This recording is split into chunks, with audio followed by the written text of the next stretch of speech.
Turn on stream on YouTube. Ah, my bad. My bad, my bad. Okay, now I did. I forgot to press a button. Yeah, I've seen your build, Balo. I've seen your build. Well, listen, it's either you abuse Mata with the soldier armor or you suck.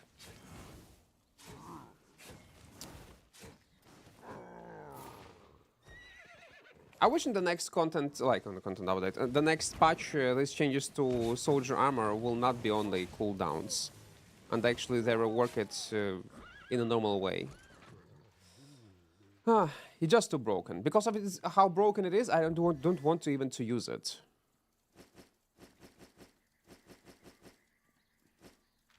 It doesn't seem fair, like, to live in Rome with such broken setup. No matter what kind of cool move you will do, no matter how you would outplay your enemies, there is always will be thought in your head that you won, and you was able to do so only because of how broken this armor piece is. You already tried it, no?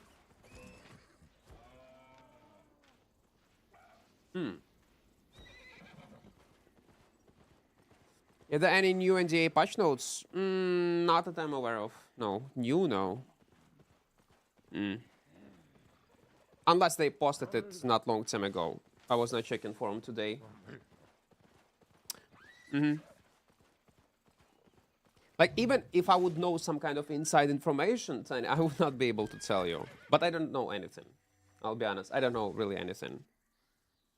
I'm just hoping for the console port, fingers crossed. Like, that's the most likely what they're gonna announce, if something big. I don't think they will say, oh, we prepare something big and it's gonna be just a regular content update. Nah, it should be something bigger. Definitely, okay, what we can expect with almost with 100% guarantee. It's a new arenas. It's a new event that was spoiled by PoE2 community and PoE2 content creators that we might expect in future. And that's all. Like console release and all other stuff, like new server, console release, it's all speculations. But console probably is most likely what's gonna happen. I feel dirty. If I get funny clip, I will show you. Okay, okay. Do it. I want easy mode. Understandable. Listen, considering that you had no specs on Curse, from what I've seen from a screenshot, it's fair. Voyager, welcome. Davi, hello. What's the new content? Panda, welcome. New content. They're gonna add new arenas. But again, they said us about it on Reddit, in Q&A, that they're already working on it actively. So that's what you can expect in the next content update. It's guarantee almost 100% they're gonna add it. It was confirmed by SBI. The rest is only speculations.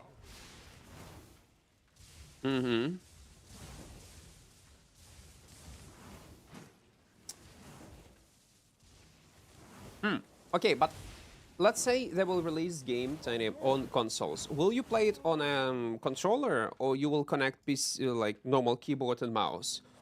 How you would play Albion then? Oh, 100k. Really wonder. Because what if controller itself will not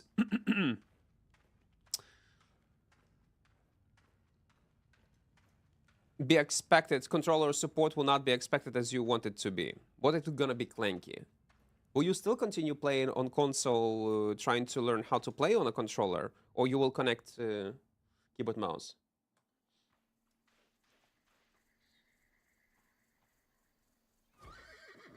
More than likely keyboard and mouse. Okay. Oh yeah. It'd be much easier.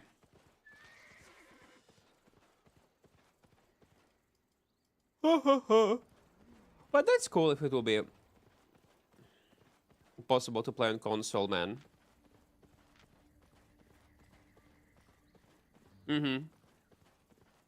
Wait, you can also Fun. You can, guys, stream on PS5 and Xbox, yeah? Is it capable of streaming? And I wonder what kind of quality you can get. Like on Twitch. Can it be decent or not?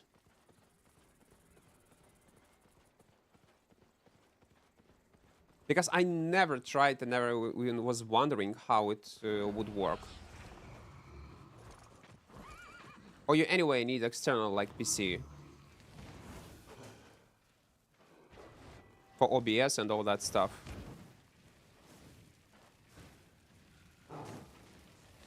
Don't even know how people stream using PS5, Xbox.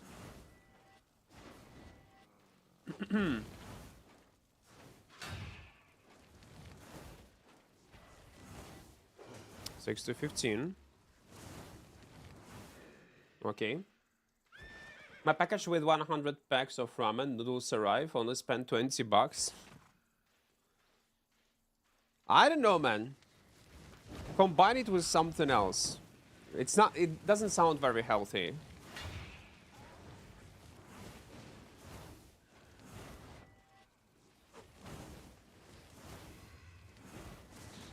Come on.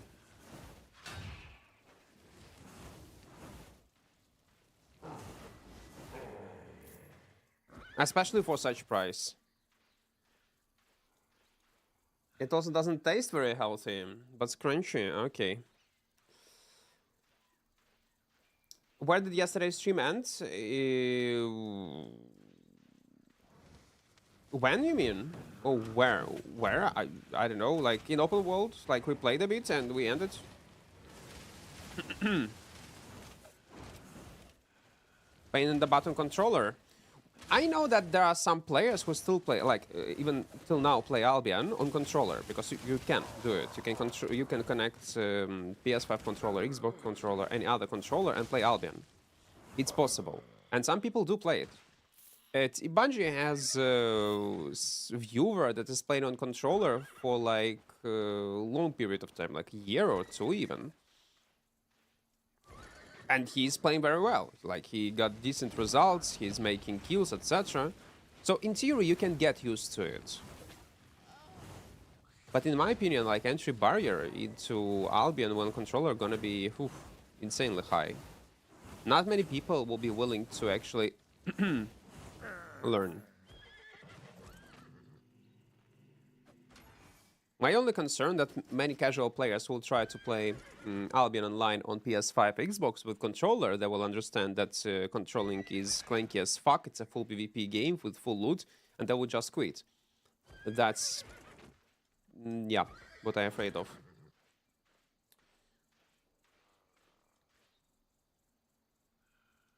I'm not sure how it works. You can broadcast live on Xbox. It also doesn't necessarily help. I'm a founder, but want to start a fresh start on a new server. To be fair, nothing stops you from starting playing even right now. And play like in a chill mode, 1 hour per day, trying to get into the game, prepare your character for Xbox. Oh man, you probably don't play on PC at all, so you use only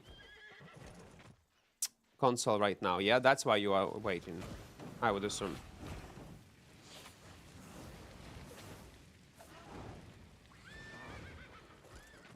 Yeah, okay, that makes sense. Well, on mobile. Then. But I don't know how to, like, play the same accounts on PC. Well, probably can figure it out, but yeah. But my as well, yeah, I feel you. I feel you. I was able to enjoy actually playing Albion on mobile, mostly on a tablet. It felt great, man. The only problem with tablet, you cannot zoom out for some reason. Far away. On mobile phone you can, on tablet you cannot. I was asking Flo, she's also playing on tablet. And yeah, she's thought that it's normal zoom out distance, which in reality it's not. I immediately noticed the difference when I first tried playing it. Even I have a video on my channel when I was playing only on a tablet. It is still on YouTube. If I zoom out on the phone, I can see.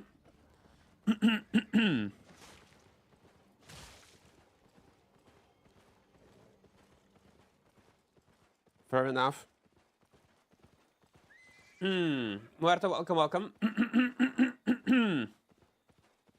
It's more than a pain in the butt to play on controller. It's absolutely horrid. You tried it, yeah? I also tried it, and it was not a very pleasant experience. Yeah. I got a message of error that is subscribe chat only, even though I have subscribed years ago. It's a bug, Muerte, on YouTube chat. Just a bug. I hope they're gonna fix it. How likely that SBI will release a new server for South America? 5%, I guess. That they're gonna release it. 5-10%. We started discussing this only like 2 days ago. To be fair, like, no way they're gonna do it. But after some conversation, dialogues, it's we end up with conclusion. It's actually not the worst idea. For the game itself, like for money that they might earn, because everyone gonna buy these founder packs like crazy, no matter what server you're gonna play.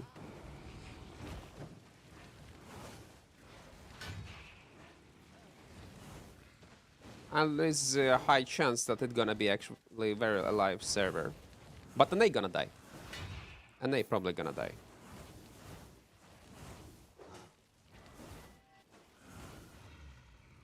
You know what? If they will implement certain mechanics into the game that will adjust the game world, depend on its population, and the world itself gonna be dynamic. I'll give you an example. We do have mists, let's say, yeah? And that's what SBI planning to do all already implemented. Depend on a player density in a certain content, they will increase or reduce amount of instances of mists that might that will appear in the game. Depend on server population in the mist. So adjust individually. If they're gonna do the same thing, literally the same thing towards any environment in the game, it might be Avalonian roads, it might be open world, man, it might be even in red zone. So world will be alive and adapting to player density. If they're gonna do the same thing to the whole world, then they can in theory open a say server, South America server, which is gonna be populated to 100%, and the NA server will automatically adjust in size based on a player amount that is playing on right now the game. It would make sense. It would be actually a very smart move to not to ruin other players' experience.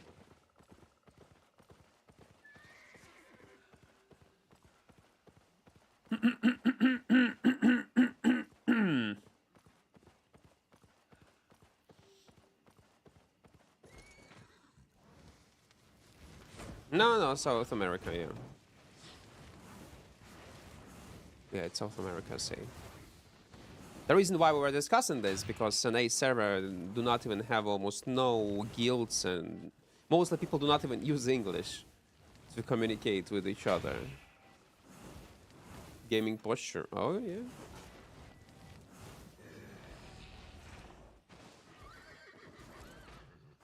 Fuck off.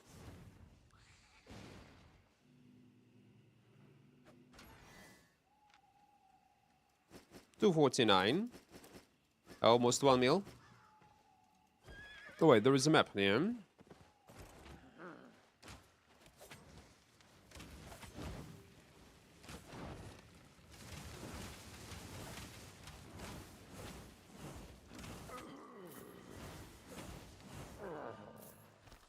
Let's move.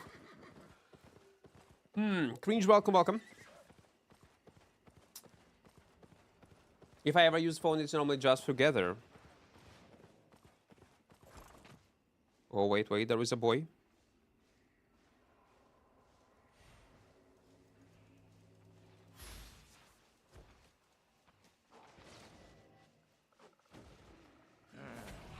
I should use invisibility potion.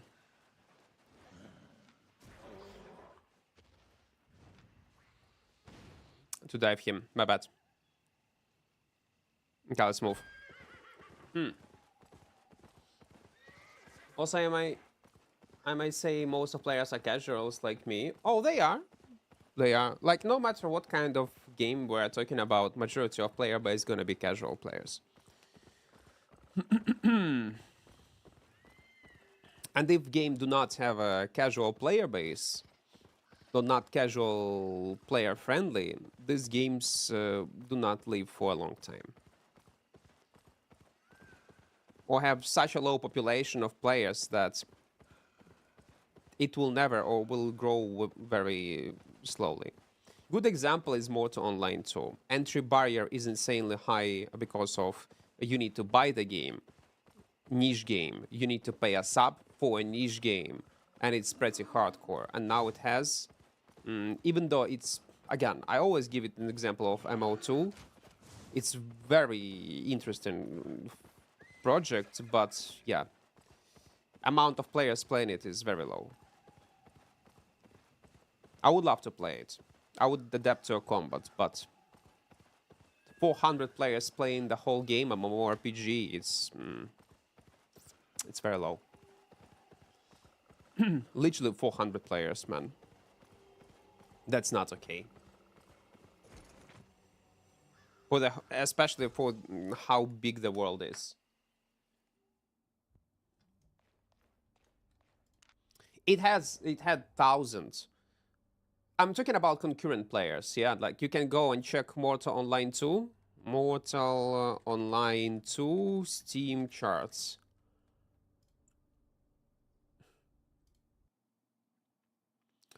"41 minutes ago, 247. 24-hour peak during prime time, 422. It had 1K at some point, 1.1. And even then, it was barely, like barely playable. When it had 4K players, man, it felt so great for this type of game.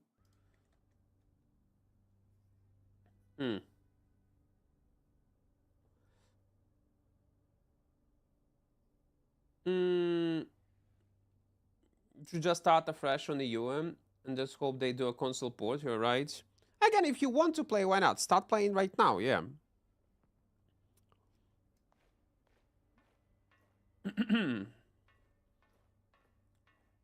How much was during the pandemic? Oh, that's a good question. What year it was?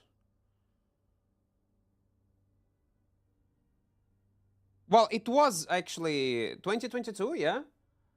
Or when? 21? No, it was 21. It is 21. It was not on Steam yet. When pandemic was, guys? 19. Oh, okay, 19. No. It was not on Steam. It was not released. Yeah. As you can see. 1920, yeah.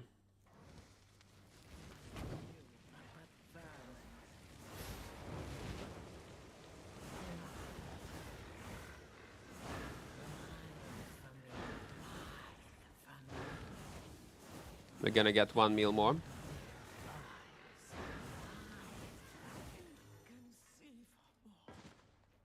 Or half meal. 433k, nice.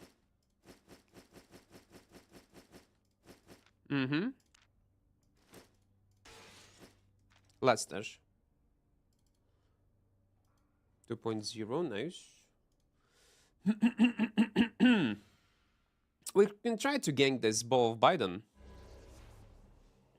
Let's check this spot one more time.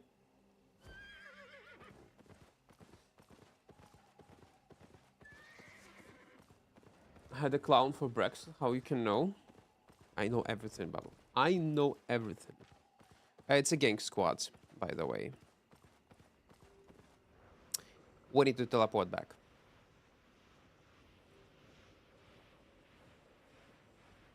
No sense to go there. Mm-hmm. We move.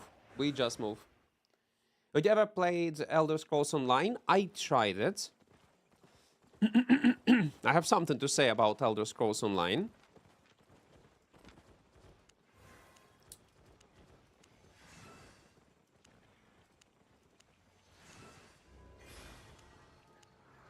Come on, man. Okay, I do have some slots, thank God. When SBI will add an option to lock some items in your inventory, so you would be able to actually stash them like this without searching for a gigapod that I stashed accidentally. Let me get Avalonians too. I have lots to trade. Are we good? We are good, yeah. Except I'll be online. Any other best sandbox MMORPGs games you know, bro? No. Sandbox MMORPGs with PvP focus? No. With the same setting? They do not exist, unfortunately. There is EVE Online. There is RuneScape. But there are different games. Nothing like Albion. Corrupted Dungeons fame scale within Fame, so now with around 50-100k in Fame, the Fame is actually surprisingly good. How much bonus you get? Like 10-15% or something like that? Oh, you're welcome, welcome. So, I just woke up, few seconds. I need to clear my throat. Whew. Elder Scrolls Online. Man, I love this game. Early, when you start the game, when you progress, do quests.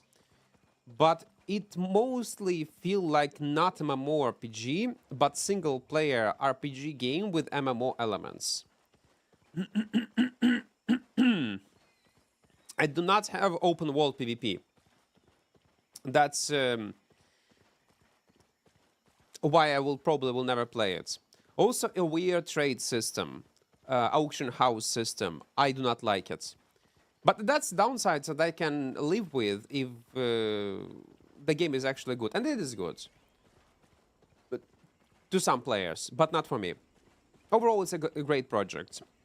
The main thing that alienates me from Elder Scrolls Online is that if you're gonna open any stream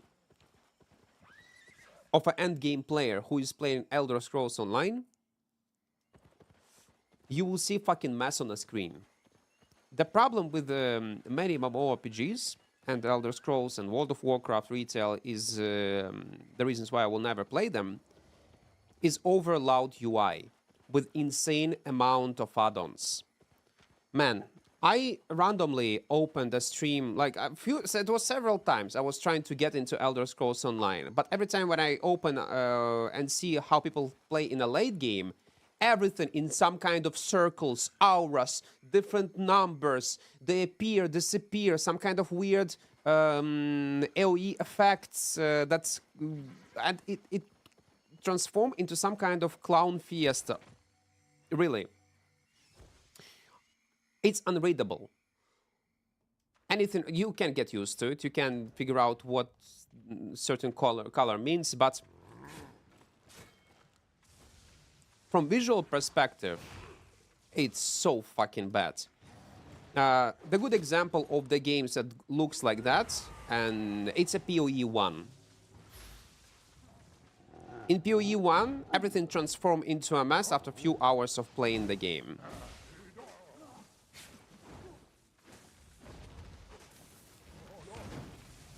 Visual fidelity. Man, I hate it. Man, it sucks. And because of that, I cannot stand Elder Scrolls Online. If they will prohibit all kind of add-ons and UI and the game would be clean, and the moment when you first time playing Elder Scrolls Online, you see everything is clear and the same fidelity you will keep even in the late game, I would play Elder Scrolls Online. I would. I'll probably play it even off stream. But seeing that on the screen, I cannot. I like it immediately. Ugh. Like such a yuck feeling. Never will play it. But if you're looking for MMORPG to play and do quests and chill without min-maxing, without using add-ons and just doing quests, that's an incredible game. Probably Elder Scrolls Online has the best quests among all MMORPGs that exist right now on market. They're incredible. They're on such high quality level that you got feeling that you are playing not MMORPG but an actual RPG with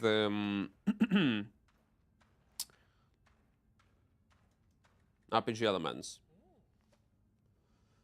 So that's what I think about Elder Scrolls Online. I was seeing you stash the loot in your chest, but never seen you sell it. Sometimes I do off stream, man. Age of Creation game is best or not, bro? It's not even ready yet. There is no sense even to talk about it. If you're no, listen. If you're asking should you buy it right now and play it, and you're looking for a finished product to play, no, definitely not. Don't spend money on Ashes. Ashes gonna be in development for who knows for how many years. 2, 3, 4, 5 from now. It's not in a playable state. Like for MMO, it's not. It has some base mechanics. It can be fun to explore and try to learn the game. And you can buy it and try it if you're ready to invest and you do believe in this project in future. Again, what Ashes might become in future, it might be a great MMORPG.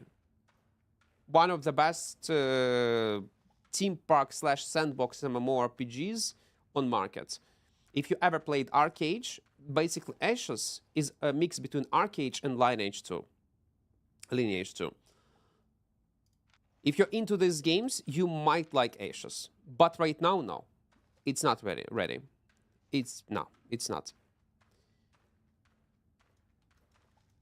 I do want it to succeed. I do see bright future if they will implement everything what they promised to implement. But it's a sketchy product. So don't spend money on it yet. Jakob, welcome. Why all doing dungeons today? The above dungeons? I got no clue who is doing dungeons, man. Why everyone is doing dungeons. They did not buff any dungeons.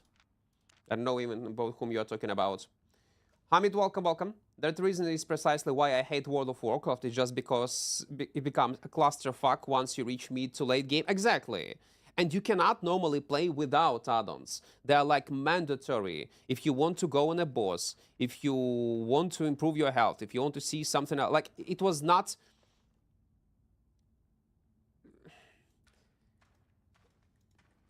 thought through by the devs. They were relying on the add-ons and thought it's a good idea, I assume. Like, let it be. But eventually it transformed into such snowball effect that now, like you described, it's a clusterfuck. Like, what the hell is going on my screen? And when a new player see that, he don't want to be involved in that shit. No. That's why I fall in love. It's not a MMORPG, but it's a MMO game. Arc Raiders. Take a look how Arc Raiders manage their UI. They do not even have health bars.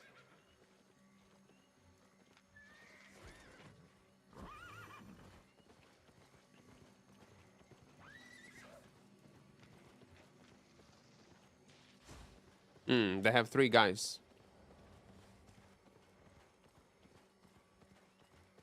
Nothing. Clean UI. Also, good example. You might not agree with me, but it is the case. PoE 2, early and mid game. Late game, yes, it become unreadable. It can be unreadable. It's a mess once you're gonna get into end game, and I'm fine with that when you explode everything on your screen. But while you progress and doing progressing in your first acts, till even late game, everything is understandable. You can watch the game even if you don't know anything about it, and it's still gonna be entertaining. And you will understand approximately what is going on the screen. The same actually applied to Albion. If we're not talking about like highly packed zones with ZVZ players, when it's a solo player, duo, trio, fighting each other, like you can't tell what the fuck is going on. At least approximately, if you never played Albion. A guy is casting Tornado, a guy is casting Q spell, using Dash, using some kind of armor.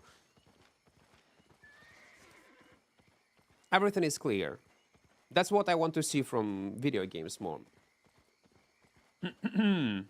Isn't the cast cooldown for the E longer than the Royal Helmet? We have Morgana Cape, man, that increase our cast time. We do have a Morgana Cape for this one.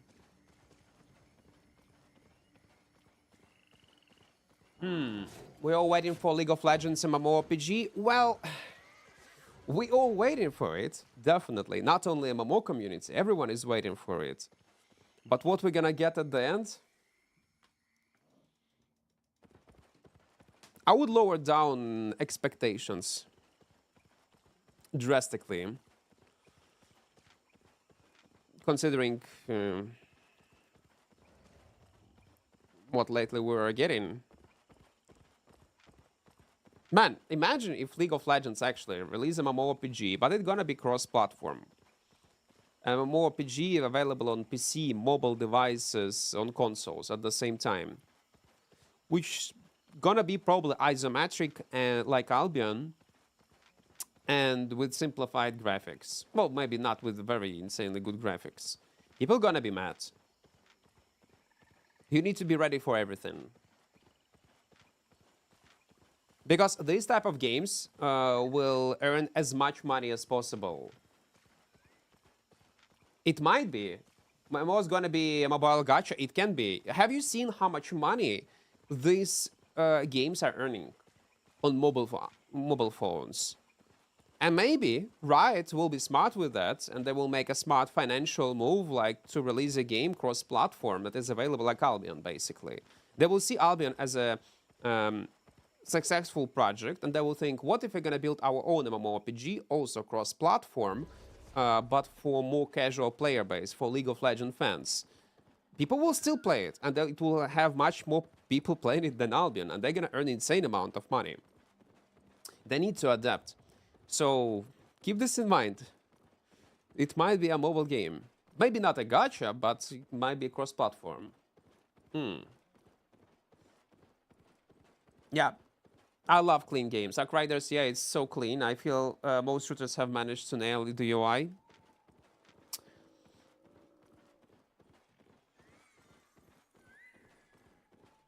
Why do you take words back? Sometimes like you're gonna say something about World of Warcraft, then smiled and said something else. Because I filter what I say.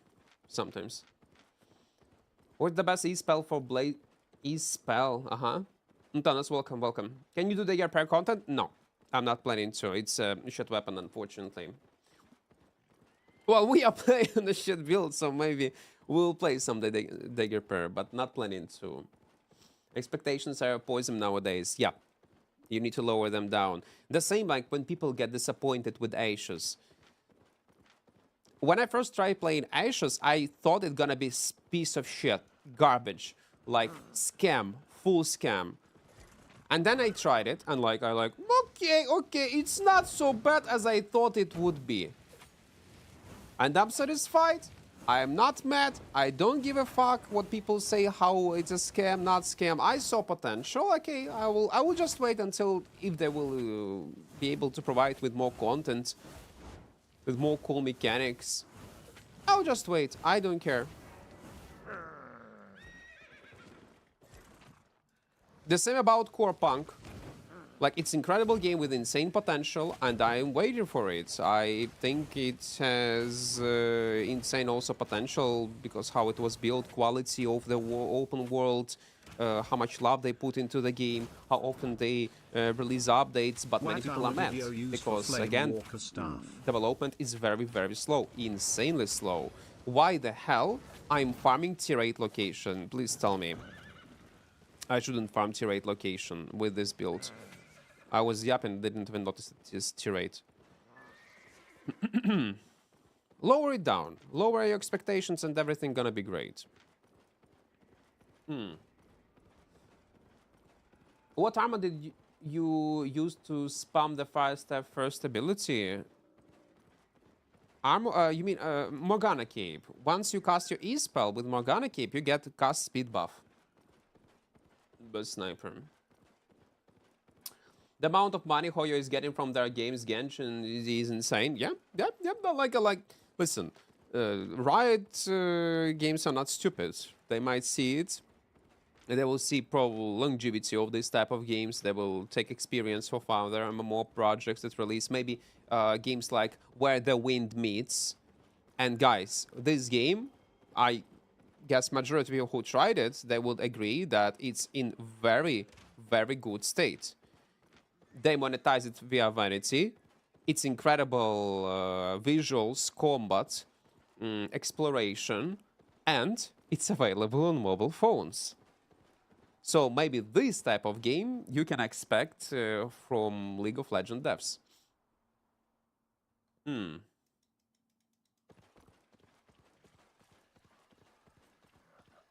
As a casual player, I don't spend money if I know I'm not gonna invest time, but just play and have fun.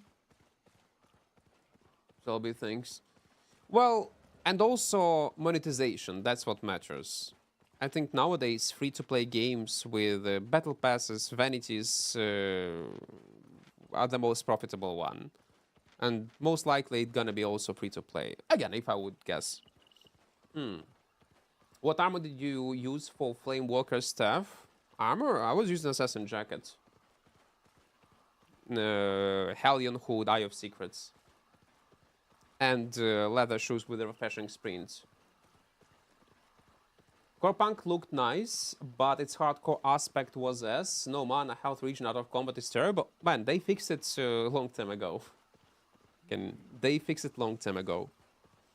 Core Punk has right now other problems that they need to improve. They improved loot, they improved health regeneration, mana, quests, early game experience. It is not a problem anymore.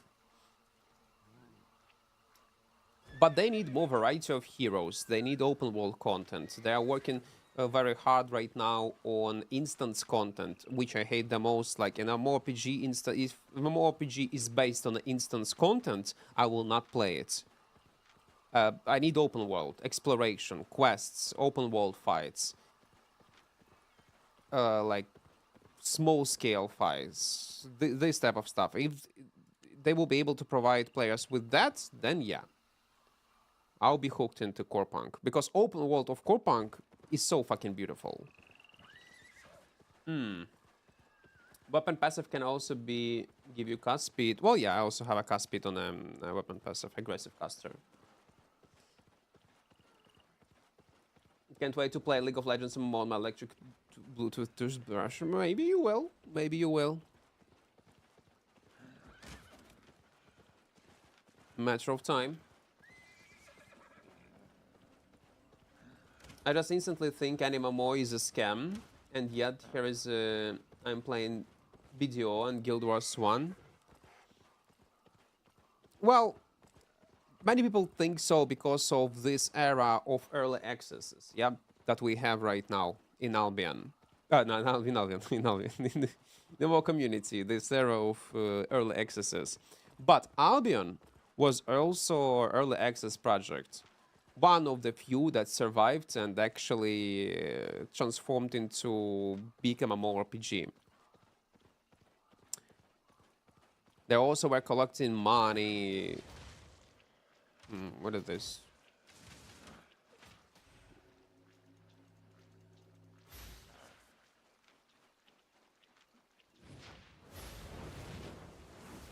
What are you doing? But you had no horseman. You should have a horse here. No. Hmm.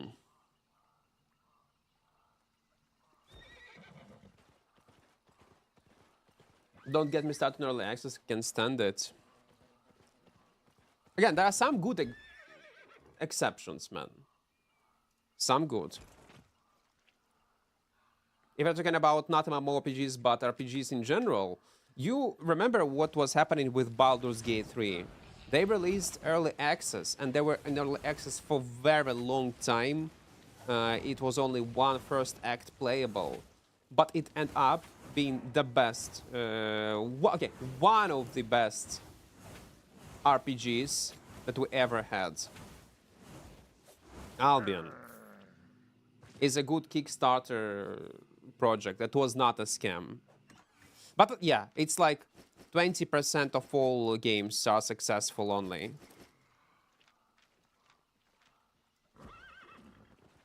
Not many. Can you see what abilities? Yep. This one. But don't play this build. We are just playing on goofy setup. For fun.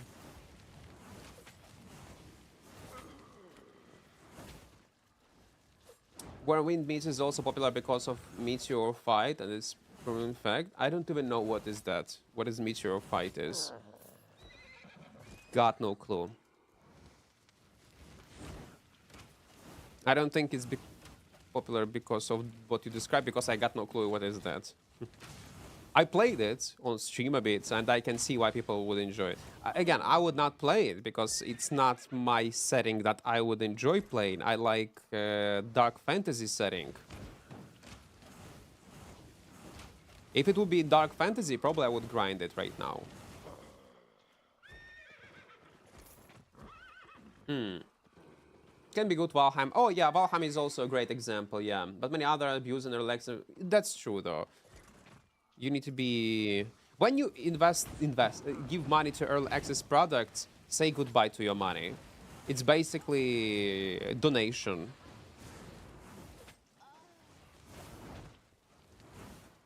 And no one guarantee anything.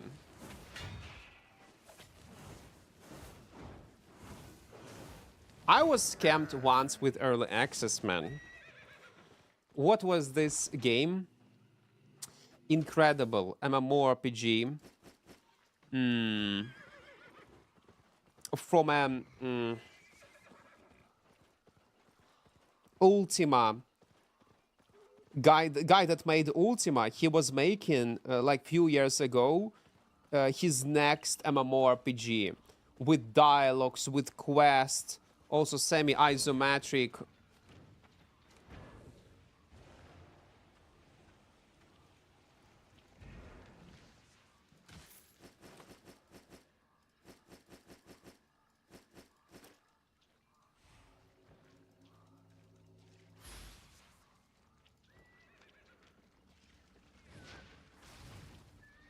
What the hell was that? We just got money from nothing? I should probably follow another guy.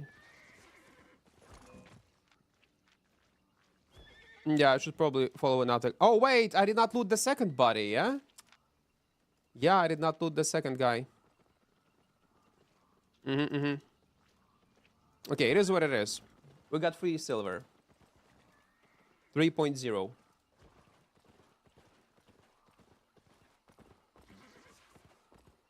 I once got a game called A Series New Dawn, early access not long after dev supported the project. So, probably you will not even know this MMORPG. Maybe someone in chat, if you will help me, you will tell me the name. So it is a Ultima Online dev that was making MMORPG, something with Avatar or something like that. I don't remember even its name. So they went in early access. I liked the idea.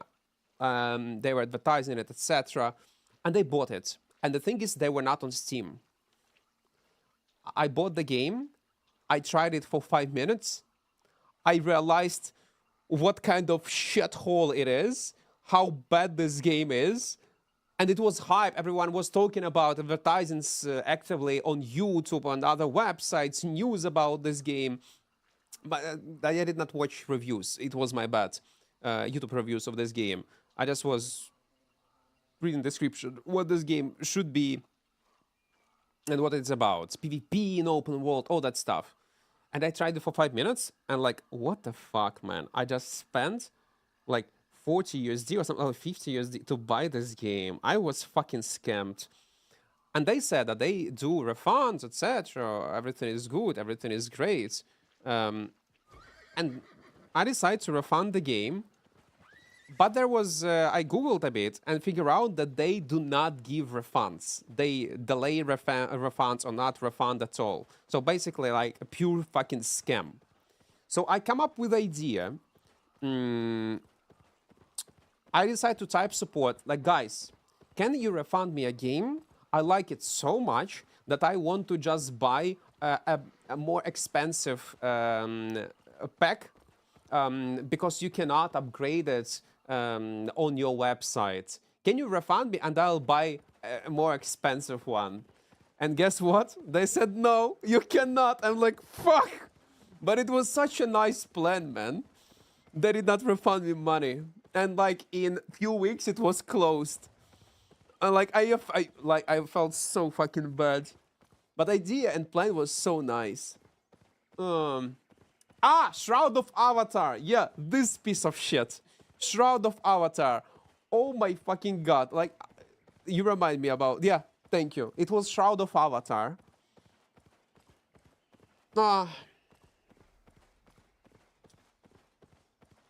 Yeah, it was something. Since then, if there is a game not on Steam, I'm like...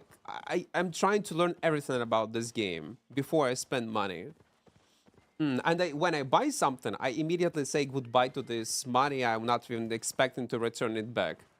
I changed my mindset since then. Okay, 1.5. Let's actually stash. Yeah. How much profit till now? I don't know, man. I'm not counting it. Come on, like...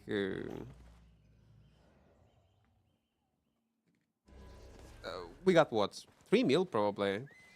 Yeah. Mostly PV. Oh, we executed the guy. Yeah, around 3 mil. Someone not playing Soldier Armor, how strange. I don't want to play on Soldier Armor because how broken it is. Like, it's killed the whole desire. Like, when everyone is playing Soldier Armor, no, I don't want to. Fuck that. Well, I will be forced to anyway, because otherwise Twin Slayers is not working at all. Do not have enough damage to finish targets. And you cannot play it in cloth because, again, cloth in open world is good fucking luck on the melee.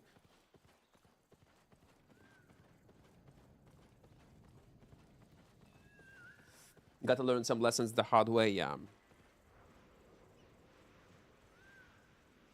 Do you think I'll be around after not playing? You think I'll be on fun after not playing for 2 years? Depends what you are expecting from the game. It can be, yeah. The reasons why you left also matters. Maybe that's not your game. That's basically not your game. Simple as that. We all have different expectations, different kind of content that we enjoy in video games. And it's completely fine. There's nothing wrong with you or with the game. Some people do not like some aspects of the game. They cannot handle it. Like, for me, when I was complaining about Elder Scrolls Online visual fidelity, like visually how the game look at the end game, like with the add-ons, the same as World of Warcraft. I cannot handle this. I like, fuck that. I will not play this type of games, no matter how good they are, if it's a clusterfuck on the screen. 2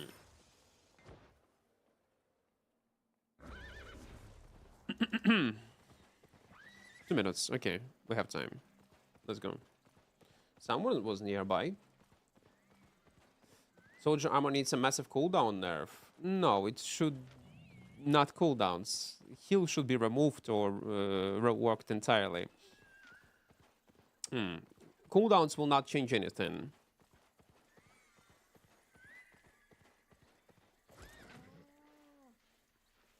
The problem with Soldier is give you flat amount of heal. No matter what. You just need to be on low health.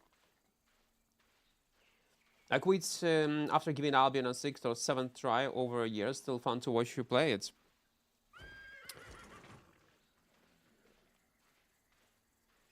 Maybe you just didn't found the content that you enjoy to play.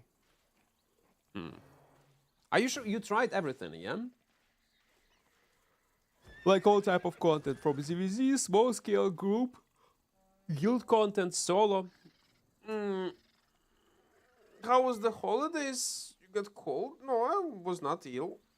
No, just taking a break. For 2 months. We recently come back. A few days ago. Ah.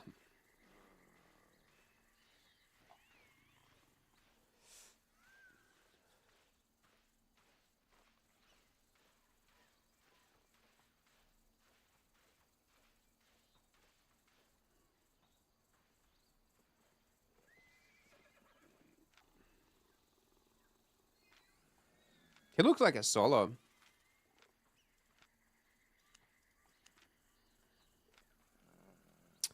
Man, with Giga, we need to be careful.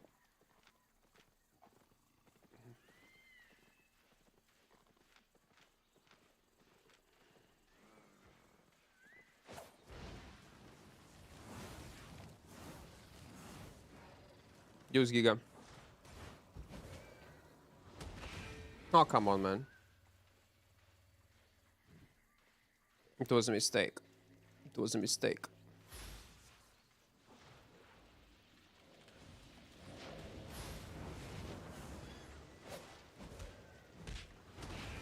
No, fuck me. And he gonna die to another guy. He just gonna die to another guy. When Doe? What is Doe? Buying or selling? Sniper, what does it mean? What Doe means? Don't be shy. Will they Doe think they will remove save zone item power cap? What are you talking about?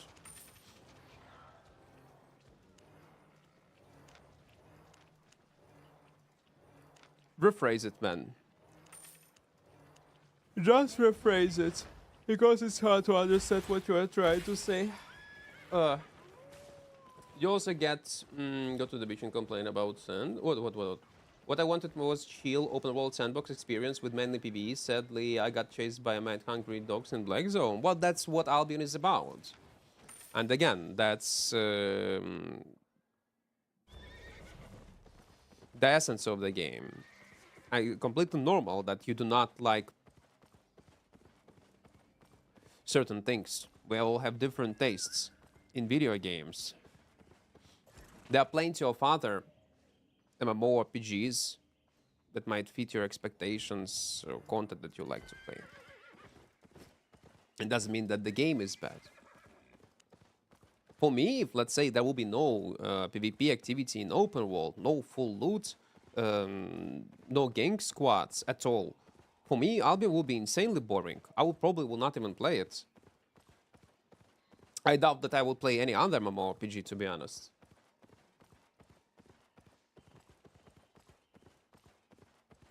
Not from... Yeah, that's completely fine. Full loot PvP, not for everyone. That's for sure. Albion, that's why it's still, like, even though it's much more casual friendly, it's still a niche MMO. Like, just not your cup of tea.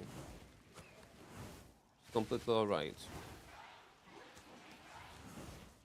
I'm planning using Sky Strider. I'm planning to play on this fire staff right now, man. We need to record some moments. Maybe some lucky moments.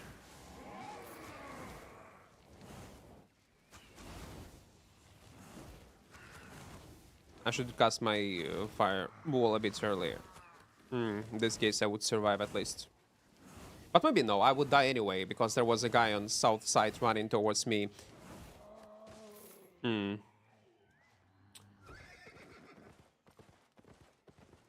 Short version, they put item power limit on safe zone with...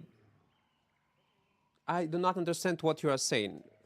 We doju... What does doju means? What are you trying to say? It will... We it will be removed. Who we Snipe, I do not understand what you're trying to say. You are like speaking three different languages at the same time. Use English only. Do not try to replace some English words with words to another language.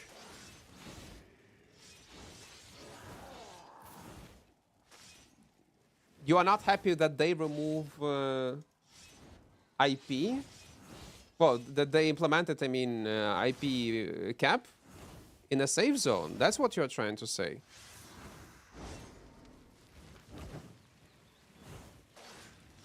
That's good, man. If that's what you mean.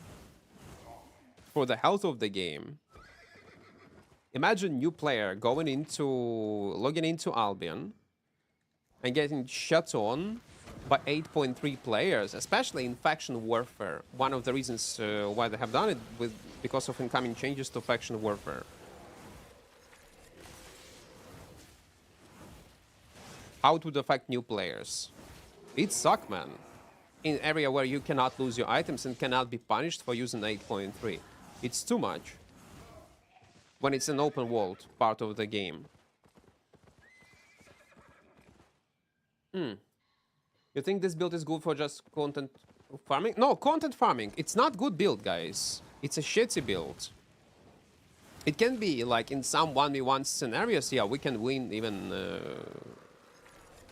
versus enemies who got 200-300 AP more than we have. But overall, it's for content only. I mean, I do not understand what you are trying to say. I mean, Joe learned from... What is Joe? Best sniper. Stop it.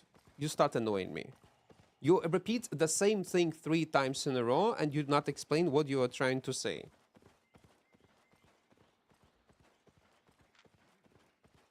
Use, again, it's okay, my English is also not my first language, but use Google Translate or ChatGPT and translate it. What you're trying to say. One player will cry, the other will be motivated to get his own 8.3. That's true, Naughty. You are not wrong, but the problem is, it will alienate, love this word, a new one that I learned, new players, casual player base. And again, without casual player base, any game will die. And since it is not important part of the Albion, I mean, shitty yellow zone. No one give a fuck about yellow zones, really. It's not representing the whole what is this game about.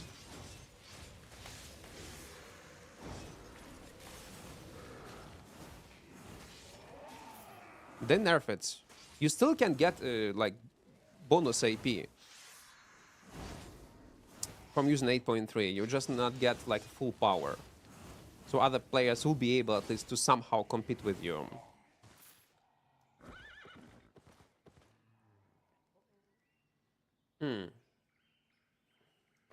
I think Joe, it's you. I don't know. Maybe he's talking about some kind of Joe. Who is Joe? Maybe some kind of meme that I'm not aware of.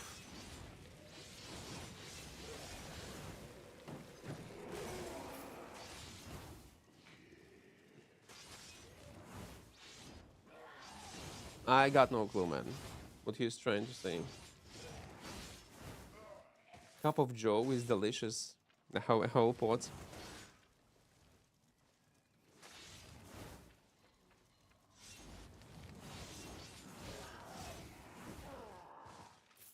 Okay, I'm gonna show also YouTube chat. Maybe YouTube chat will understand what you're trying to say. I'm gonna take my time to type so Joe can understand, else I will lose my sanity. Man, I don't know what you're trying to say. Man, you are combining different languages and expect me to understand what you are trying to say.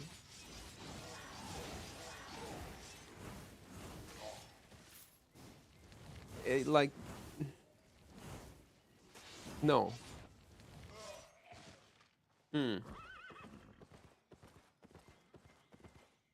I'm gonna tickle my temp type so you can understand Elsa. Well, are you sure that's what he mean?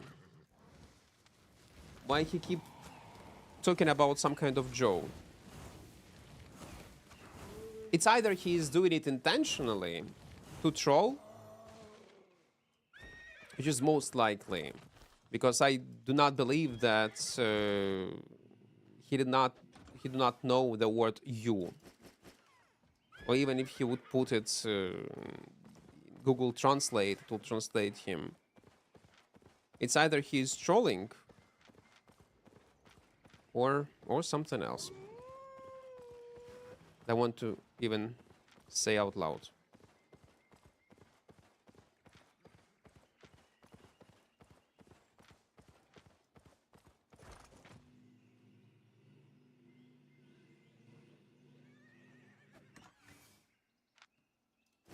$87K, okay.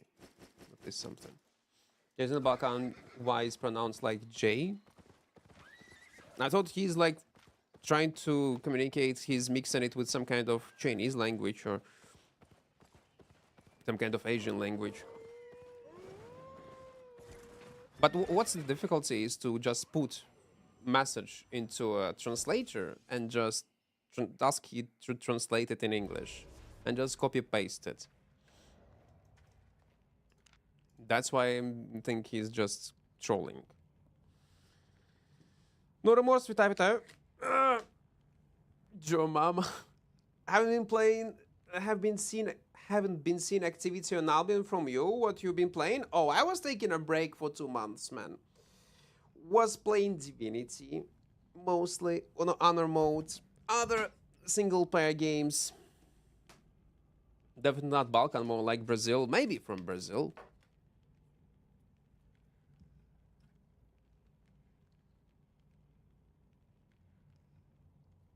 No, Sniper, with all my respect, use only Google Translate. Man, use just Google Translate, because you are mixing maybe 2-3 languages. Like, it starts to be annoying.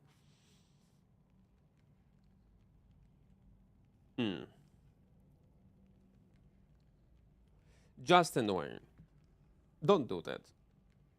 It's okay if you will type with mistakes in English. Like, I also speak with mistakes. Like, it's fine, but try to use only one language and not to mix it, expecting me to understand words from another language that I clearly do not speak.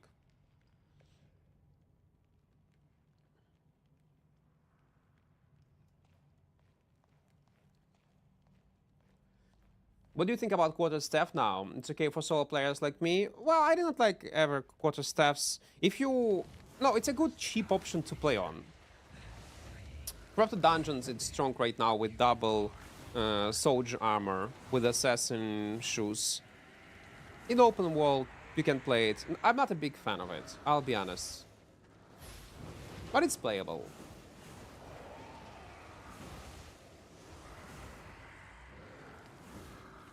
Don't think even Google will understand. No, if you type in his native language what he's trying to say in English, it will translate, I bet.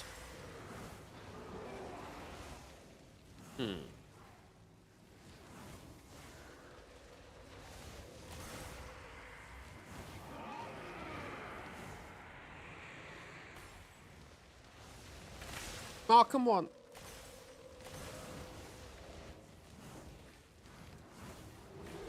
No.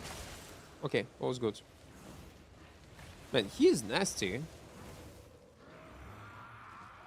I hope we get crystal armor. Yeah, we definitely need more variety of armor pieces and weapons in general. So yeah, it's okay. Can you also say something about build? Build itself, in open world, I would use quarterstaff, assassin shoes with the refreshing sprint. Sometimes I would switch on swift cut, mercenary jacket, helmet will depend. It can be... Or instead of mercenary, you can use also soldier still, like, even in open world. With assassin jacket can be playable. It will only determine your play style. Helmet cape is optional, like, it depends on your personal preferences and your budget. What's your weapon of choice for both PvP and PvE? I don't have any. We play on everything, man. It depends on the mood, I guess. If you're asking what you as a new player should play, take Battle Axe. It's great for PvP and PvE while you're learning the game.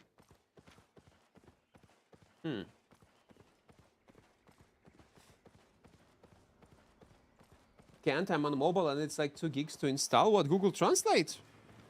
No way. But you can open like it's in a new tab and just in a browser you can put what you want to say. You don't need to download anything. Good luck. Thank you, Phantom. Thank you. ChatGPT, yeah, but there is an option to use ChatGPT without installing any apps, man. Just in a browser. You literally do not need to install anything.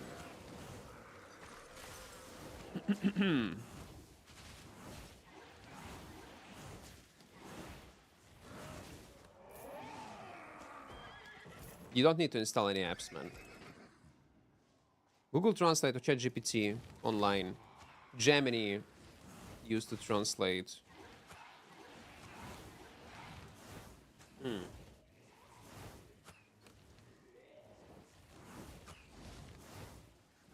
That what you're using right now? Well, not if you would use it.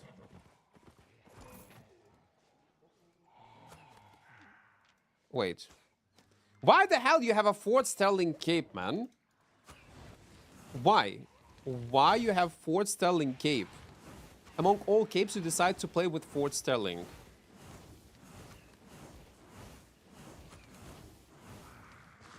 Oh, come on, man.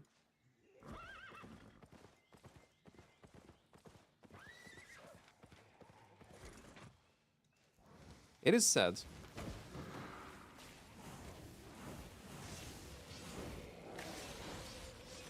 Man, I forgot what kind of potion he had. Invisibility.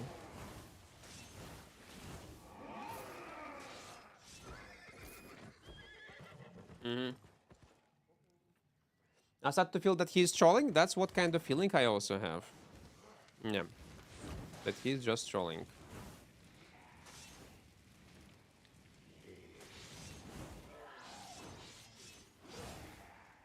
Can't, I'm on mobile, Google Translate on the browser. You're definitely not using Google Translate, man.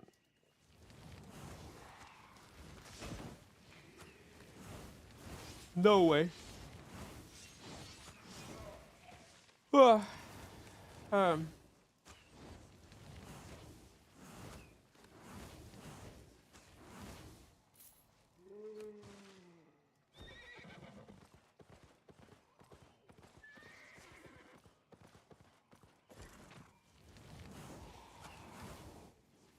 Best sniper. Let's do like this. You type again, like in a weird way. I will not read your messages. I will not react on them unless you will type it in a normal way. Without mixing languages, because you are still mixing languages. At this point, I think you are just trolling. Oh, 600k, it's not bad. From a blue one. 1 mil. Yeah, let's go, let's dash.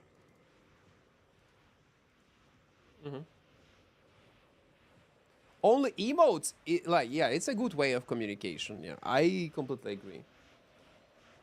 Do you think Phantom Twin Blade quarterstaff can be used in a one-shot setup for solo ganking?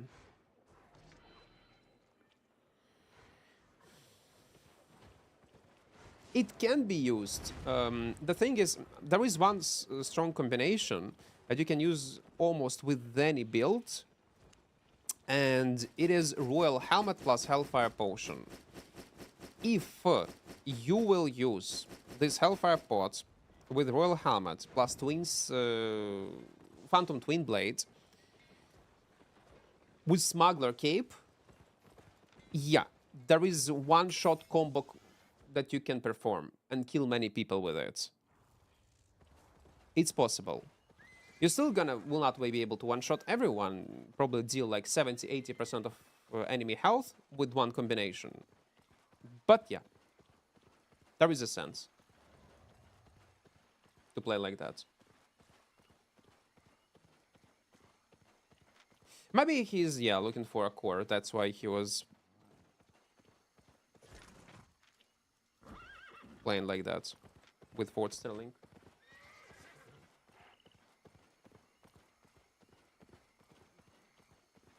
I copy paste on ChatGPT and he say you are trolling.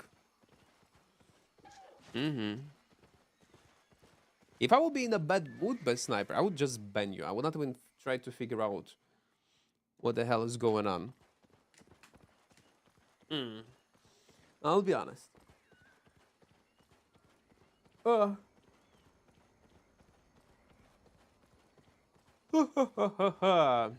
Hmm.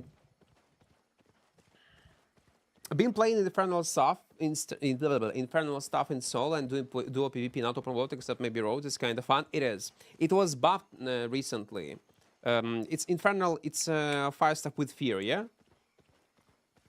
It is great.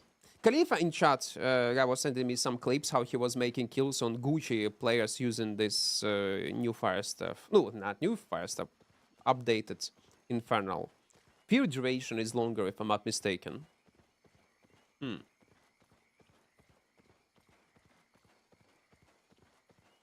Fucking nothing. Is someone baiting? No, no, no. They do not bait. I don't think they are. Let's go bottom. One thing, please. I don't know. Will I be able to melting? Try. If you're planning to ask why the hell they are not nerfing soldier armor, that's the way how Albion is. There'll be something broken for a few months. That's common in Albion. Or something else. Why when I rent a flat in German, they don't have a kitchen? Well...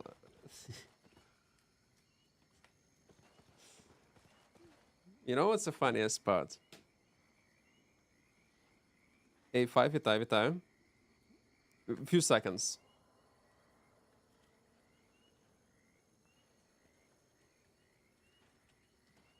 I'll give you an answer.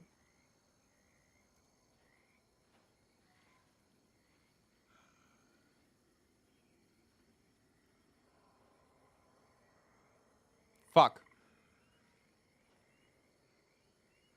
I cannot find this short.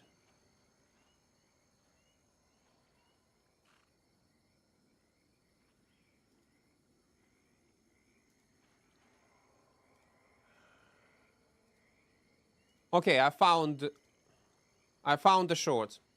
This is short for you, man. Watch it. This is exactly for you. Now you have an answer. We will not watch it on stream. But yeah.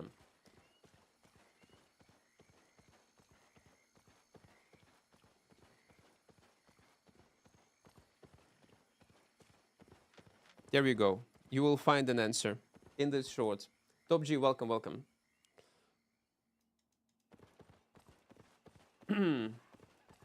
What's with the right... Well, I don't know. I found a random short that I'll explain it. It's a new meta. So people would not skip a short, I guess. And again, it's not original author. Probably he is re-uploading his videos. It's not original short that I was watching on YouTube.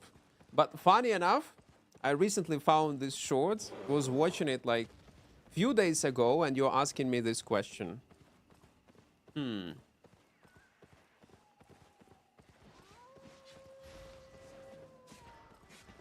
what the fuck?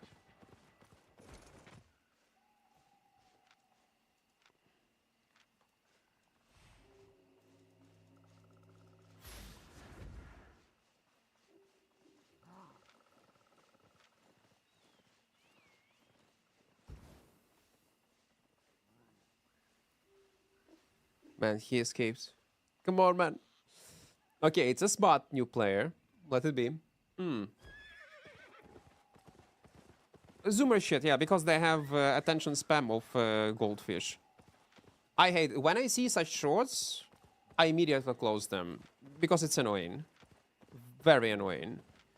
But I assume on Zoomers it's working pretty well. Or maybe on young kids. Ну, моментально вирубаю, ну його нахер. Аж бісить. But again, if you want to find an answer, that's a good short. Basically, if I remember correctly,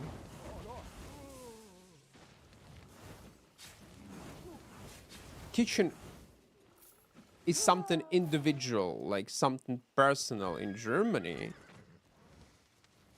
And at the end, it will be much cheaper to get your own kitchen. The only problem is when you are moving from one place to another.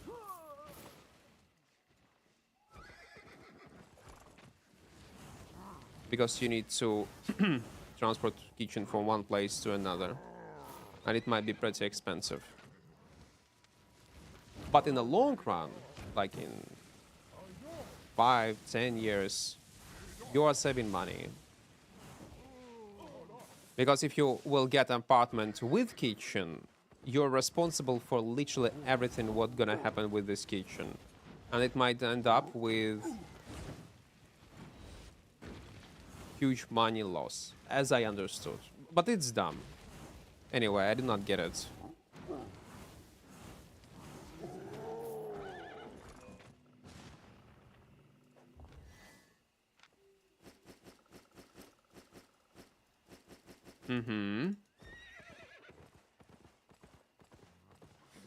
What no for landlords is cheaper to not provide utilities and putting that responsibility on the tenant.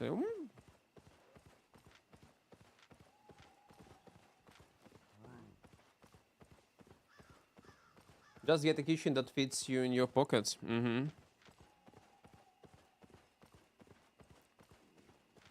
Fastest way to, I think, fastest way to learn any language is to move into country you want to learn language of. Speak it, practice with native speakers. You want to learn Chinese? Speak Chinese. You want to learn how to speak English? Speak English as much as possible. Ideally with native speakers. No matter what kind of language. I bet there are plenty of speaking clubs. No matter what kind of language you want to learn in city you are living. If it's a at least big city in Europe, then yeah, you will find this type of clubs.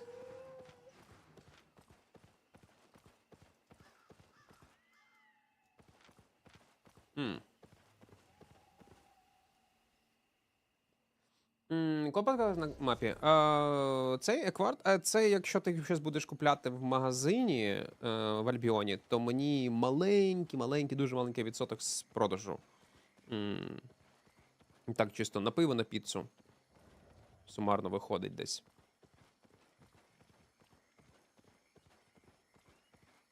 Like your playlist really takes me back to high school. I hope it was good memories, not bad one.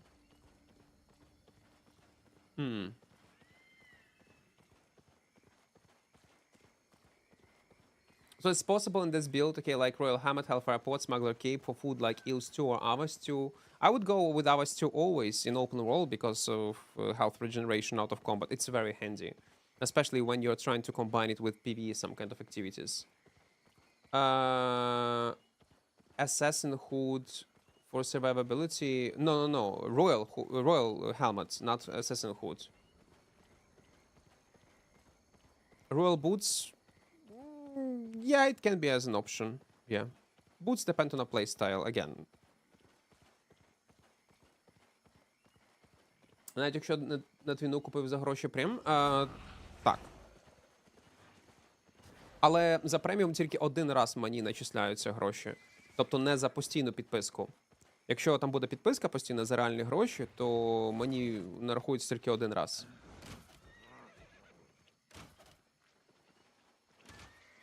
За наступні преміуми ні, я вже нічого не отримаю. I was able to make 100 mil of silver from your PvE tutorial and some PvP tip that you gave. That's awesome, Lone. That's awesome. Haters will say that you are an actor, that it's not true. But I do believe you. If you play smart, use very cheap items that you can afford to lose, farm tier 5, tier 6 location, 4.1 set, you will earn money, man. You will. Depend what kind of method you was using. Or what guide. Not moving from Ukraine? No, I'm not. Dot lecture strict? No, guys. My guides can be useful if you actually put some time and efforts. They do not fit everyone, yes.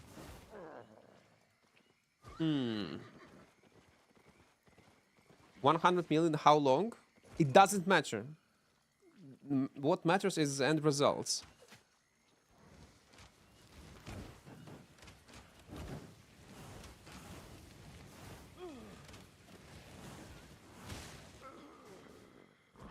We probably miss so many good PvP opportunities. So many good kills because I'm playing on the fire staff. But that'd be. Oh no. Oh, I should start with Q. Okay, I need to focus actually. Pay attention what is going on my screen. Oh, of course it's gonna be like this. Oh, of course it's gonna be like this.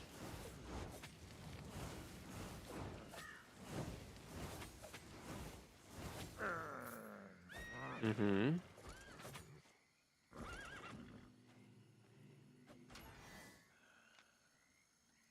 68.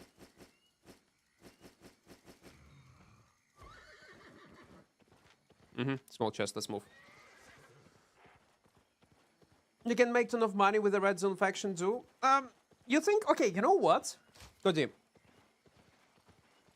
I have seen some shorts from Eugen.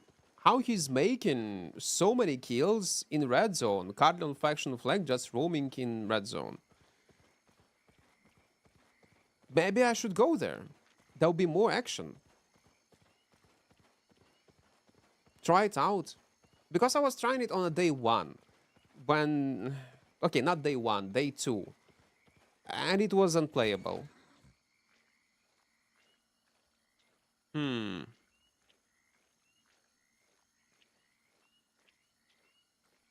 Haters also say you've been buffed as fuck. Is AI? Never listen to haters? No, never, never. What is that up there? 4.0 on top of the screen? It's moments that I point for my editor if he will make highlights. When he gonna make highlights. Like it's lucky loot, escapes, maybe some kills, like everything. Because when he will upload the whole VOD on his PC and will start to edit stuff, if it's a long stream, like even few hours, it will be hard to find all moments manually. And again, he's not watching streams non-stop. He got his own stuff to do. What about Iron Man? Nothing. We ended it long time ago, man. People are not interested in this content, Panda. It take, again, 2 weeks to record an Iron Man to get the same amount of views like from a regular video. An insane amount of playtime hours. We have, what, 8, 9 parts of Iron Man?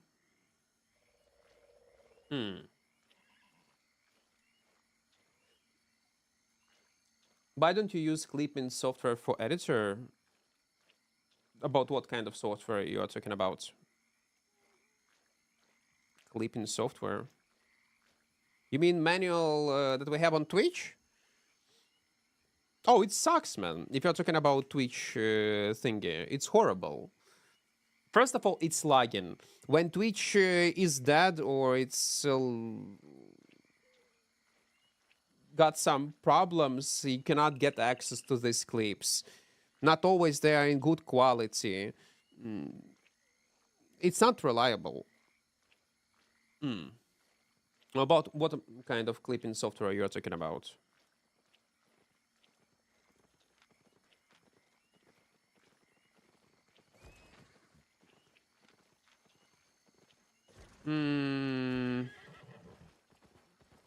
Like you press a button and it saves the last 2 minutes of recording, but it will save on my PC, yeah? Not on my editor PC.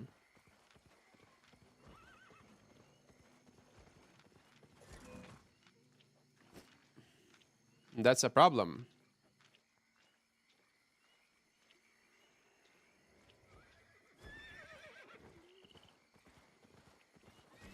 If I would edit myself, I would anyway would not also use it because it will be annoying. What if I'll decide not to record like last 2 minutes? What if I need to put 2 minute 30 and I set up 2 minutes? Okay, you say then set up 5 minutes. Okay, but what if I don't need to record not last 5 minutes but 5 minutes 30 seconds? It creates lots of problem. What if I want to tell a story before I get to this highlight and I forgot to point it? I anyway need to go into my VOD, download the whole VOD, cut this exact scene that I want to have, and it's just annoying.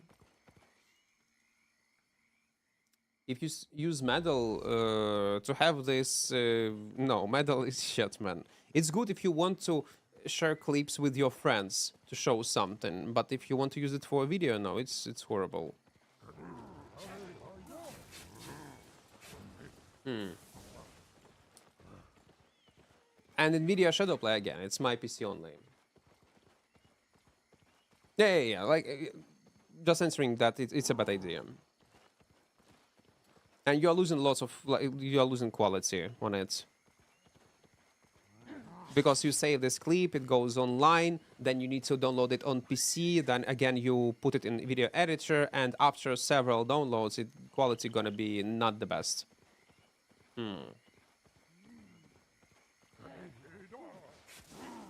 Yeah? Okay, you know what? Let's do it. Let's go on the Royals.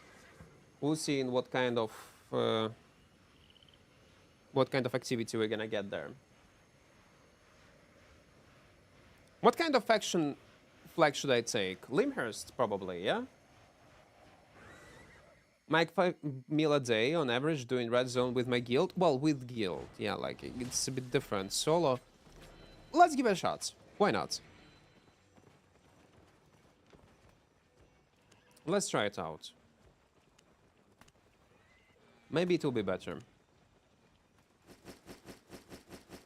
Let me get some stews, and we're gonna go.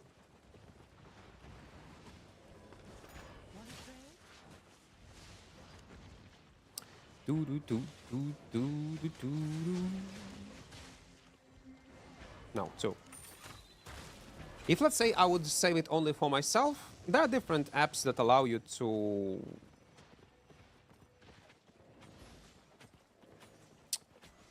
do so without showing this number. Limhurst Pride? Okay, let's go Limhurst. Let's move.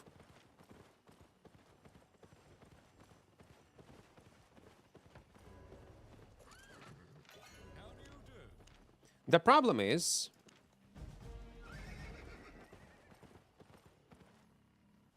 that I'm not sure will we find lots of activity.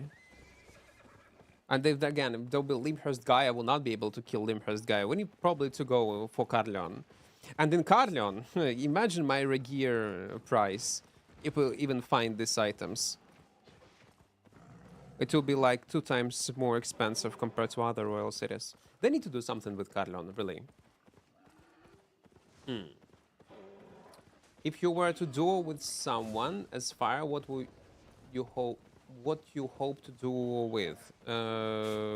With this fire, it's a classic combo. You can use any stun, Tomb Hammer, or any kind of crowd control, and you're good to go. Really. You can use even Incubus Mace. You can use Tomb Hammer. You can use Quarterstaff with Roots. Literally anything. With some kind of rope. If you will roam like in Black Zone, you will see it is one of the most common combos. It's either this one or Energy Shaper.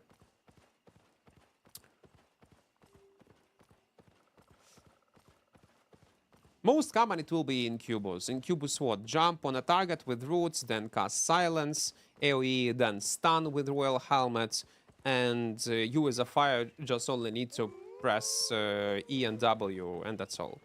And you are making a kill.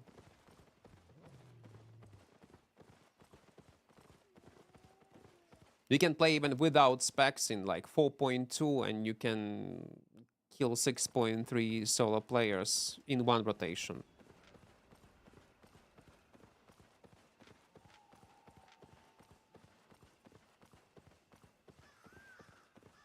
We'll roam a bit, but I don't think it's gonna be great.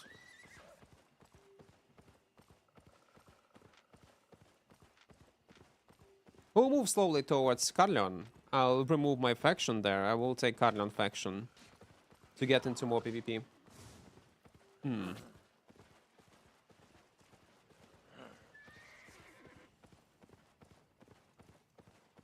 If I would say play solo, and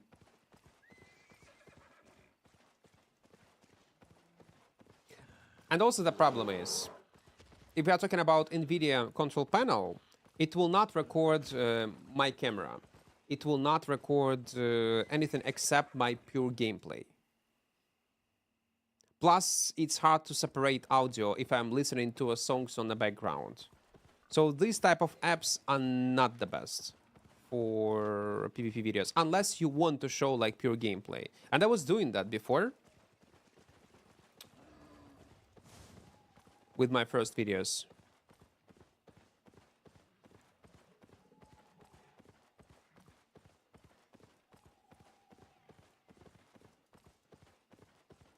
Three minutes.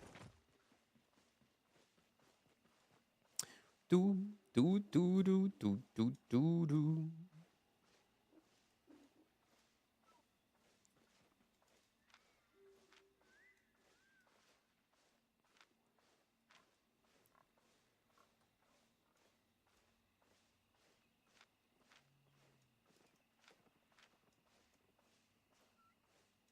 Minutes. How often this chest spawn?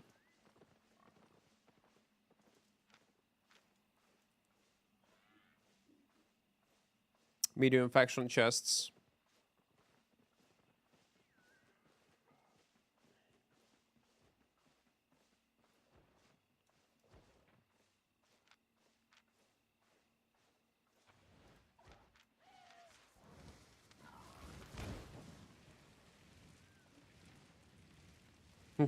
Look at this blue policeman.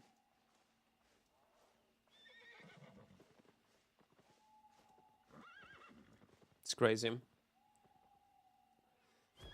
Okay, so they spawn only in conflicting provinces or during peacetime also. But again, you need to pay attention. Is it a conflict in this province or not a It's not a conflict, by the way, and it's still spawning.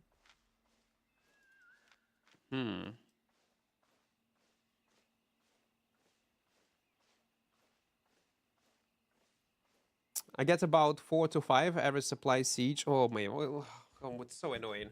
I already don't want to play Royal. Some kind of supply sieges, seasons, timings. Oh, fuck, man. It sounds nasty.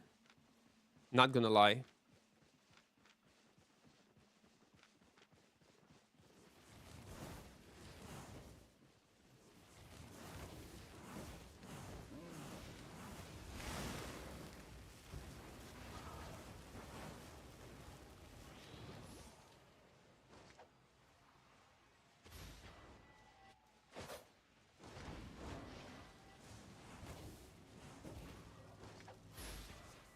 Yeah, like 3 guys.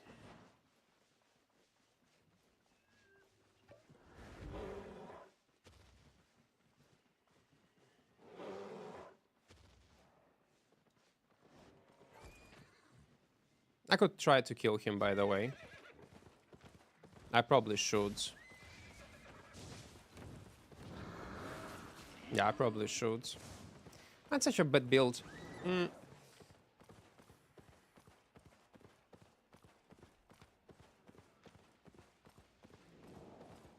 But on Twin Slayers, I see the potential of the zones.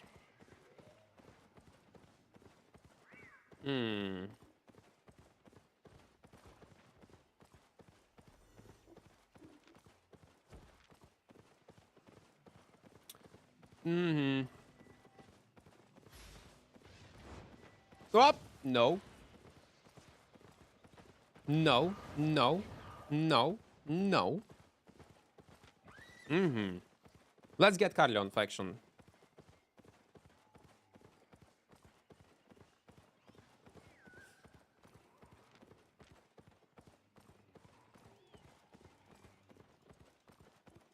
Man, look at this graveyard. I don't even want to figure out Mistborn. It's so annoying and complicated. If a chest spawns before supply is over, then it stays until the supply is over as well, but the new one won't spawn anymore. Like, I'm sorry, no. Figuring out when it's gonna spawn, supply, chest, a conflict zone. You always need to click on map, checking what kind of state it is, then adapt. Ugh, fuck that. No. No, no, no, no, no. We'll just go and roam if we'll not see any action. We'll just go in black zone.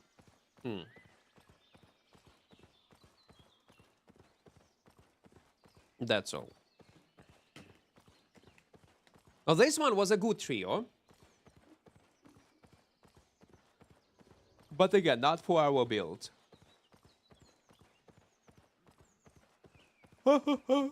Guys, remind you to use code Equart if you're planning to swipe into the game. Like if you're planning to buy any gold, vanity, anything. Learning points, use my code Equart. And also join our small community in Discord. In the first pinned message, there is a link.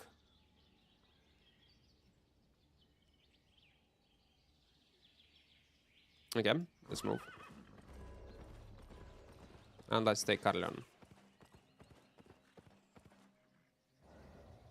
I also wonder how many, like, solo PvP fights we're gonna find.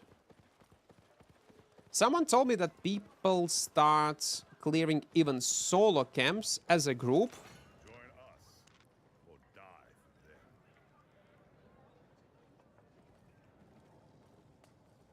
What? You cannot change faction for 23 hours, 50 minutes? They recently added it into the game. Why?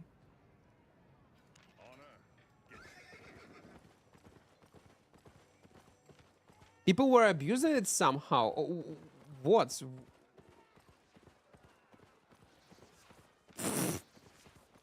Okay.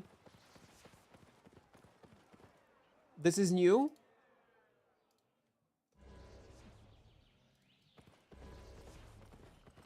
Because when you change faction, you lose your standing. What was the reason of this change? Probably people were found a way how to abuse this system, I would assume. Since I don't play this content.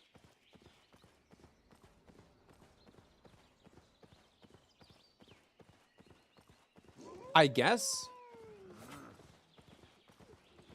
Do we know the reasons why? What kind of abuses people were using? Otherwise, if they just added because it sounds cool, it's a weird decision. Now I need to go back on foot to Limhurst to take Limhurst faction. Oh my god. Okay, let it be. Time to make a new character for each faction, but no, it's not. But I don't understand why they change it. There should be some kind of reasons behind it. Did they explain it in patch notes?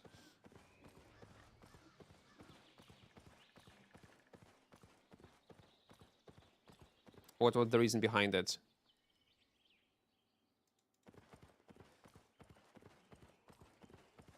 Again, it makes sense logically to have it by default. If they would just introduce faction warfare. But since we never had it, and everything was fine, why they decide it's time to limit players' choices? People probably were jumping in the largest blobs, I guess, or something. Well, I guess. Like if there were blobs let's say Limhurst, yeah? You play for Limhurst, then you slowly get to Carleon. You drop Limhurst, then take Carleon and kill your own Limhurst blob. That was the reason behind it.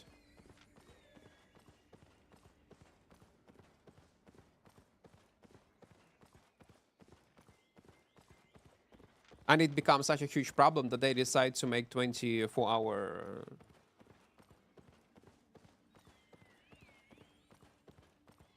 timer. There are faction Discord, so maybe they were abusing it in a way with like one Limhurst, one Bridge Watch, 1 hour Bridge Watch, 1 hour Bridge Watch, Limhurst, etc. They all have different playtime, I think. Oh, maybe that's the reason. Okay. I don't mind of this change. I just wonder why. What was the reason behind it? Why it was not implemented earlier then? Maybe it was just too profitable to change factions on the fly. Okay. Let it be.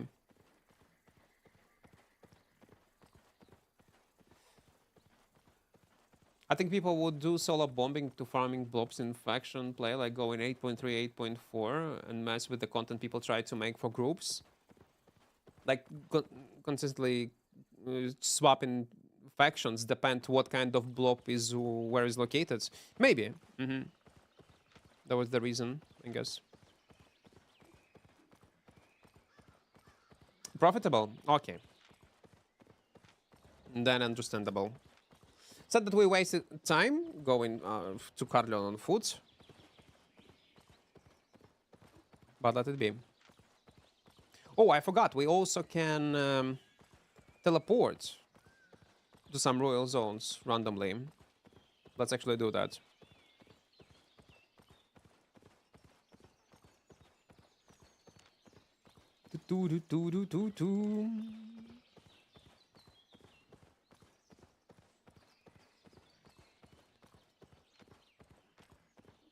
So only tomorrow, this time I will be able to change my faction to Carleon, man. Well, let it be. I know it used to happen to Fort Stelling colors. Okay. Again, I was not like complaining, I was just wondering why they would change it. Okay, then it makes sense. If people were abusing it hardly, were ruining content for other people, and majority of players who play this content gave such feedback and devs listen to it or figure out that it's not okay, that's great. Let it be. I just get used to one thing, that I can freely switch factions whenever I want, and like, it's not random now. You can teleport to a place where your faction own. Okay, it's not random. Okay, perfect. So they made some changes while I was absent. Yeah, okay.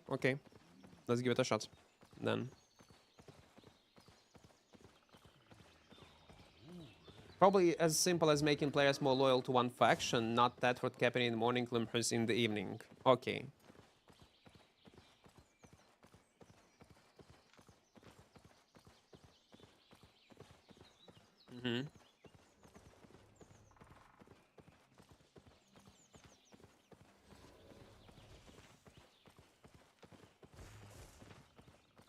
Huge amount of players, by the way, in yellow zones.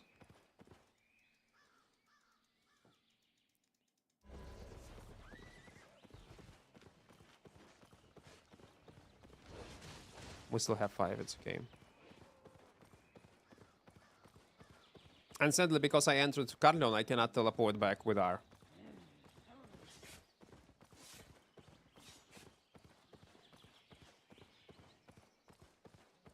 I saw like T-Bungie was playing also Red Zone a lot. Eugene is playing Red Zone.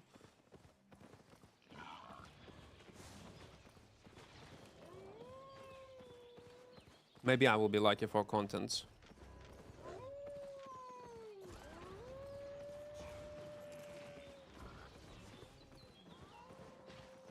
The thing I don't like, that probably I will spend insane amount of time trying to find the PvE spots. Okay, yeah, okay, travel. Are you sure? Yes, 13k. They reduce prices on teleport.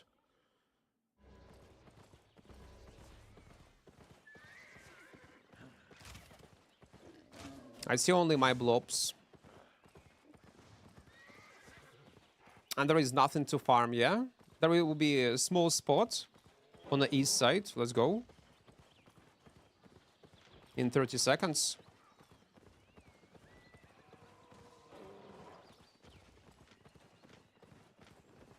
So it's a solo spot.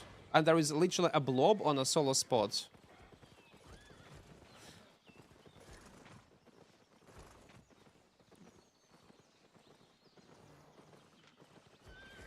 Are you kidding me? That's a new meta. Teleport is nice. I do like teleports, yeah.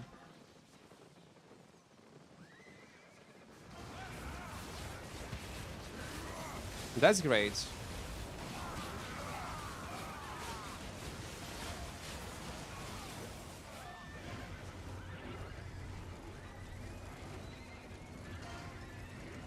And everyone is opening it, yeah?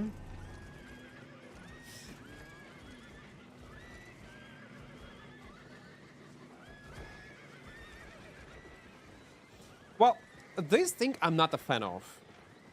What the hell is that? Are they gonna be a group one? Okay, let's roll with our blobby for a while. The thing is, even if there will be good rewards, and probably there are good rewards eventually, I'm not a big fan of that. Like, group, okay, makes sense. But solo, At this point, make every camp in this area group one. You should play it for Martlock. I was planning to play for Carleon. Actually. The bunch normally go to other faction spot to find fight. So it's what? We don't...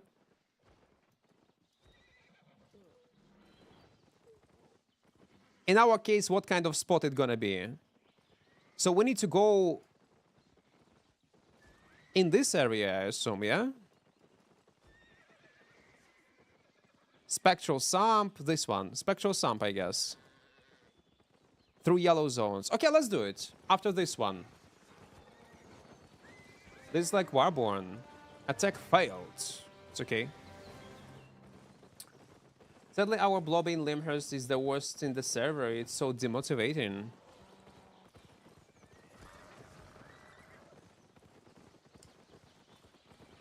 You are the child of prophecy, the one that will save Martlock and the whole universe. That's why you should go Martlock, not filthy Carleon Equart.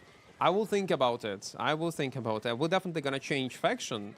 I did not know about this new feature that you need to wait for 24 hours. And I took Limhurst because I thought you can change immediately to another one.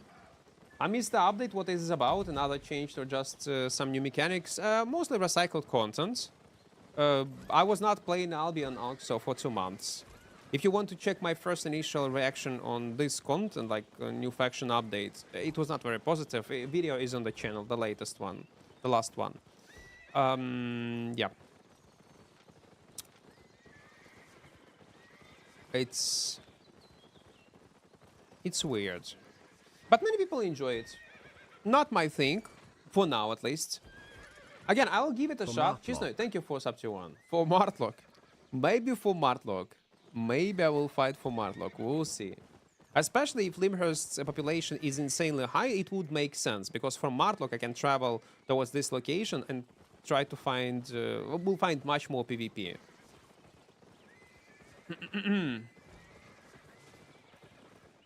Have you seen all the solo duo bomb builds that hit the big groups on the chest? Yeah, it was always a thing in Albion. It's a great content, really cool when people are that's true.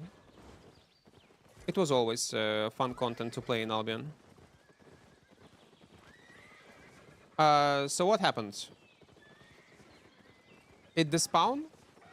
I think it's GGVP. We need to go somewhere else. Mobs did not spawn in this area. Okay, fuck it. Let's go to Carleon, the Carleon, Fort Sterling.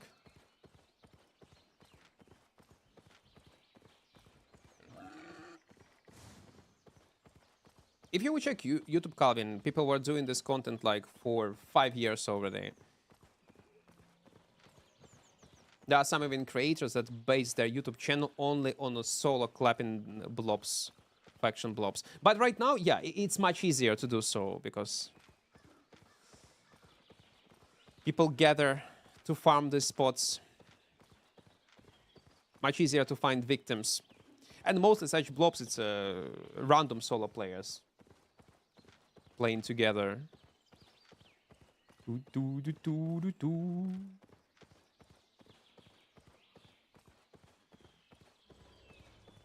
Ah.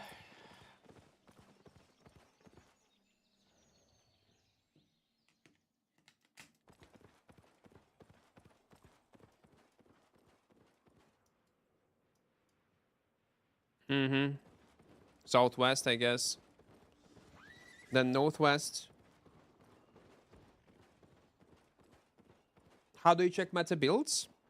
Depend on the content that you want to play. But if it is corrupted dungeons or miss, you open leaderboard and check top like 50 players on what they played this week and last week and make sure that they are playing solo if you're talking about missed and corrupted dungeons. You also can double check via websites like murderledger.com.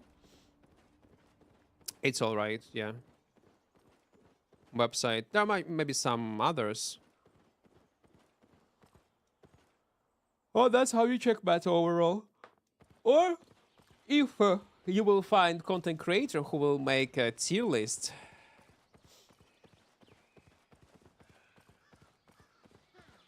Of meta builds. Relevant one. My tier lists are outdated except open world. Open world is still fine. You can use it. Even though I need to update it a bit. Overall, it's the same as it was before.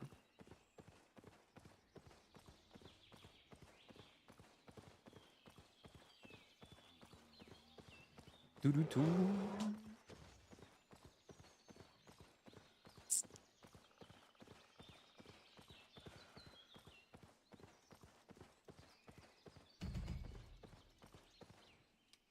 So we need to go deep, yeah? We need to go deep. Kaern, let's move.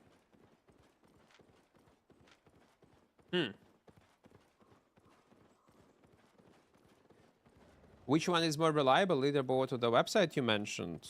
It's gonna be the same, Calvin. It's gonna be the same builds. You use website only to double check do they use these builds actually solo and exactly whom they're killing. More data you will get from a website.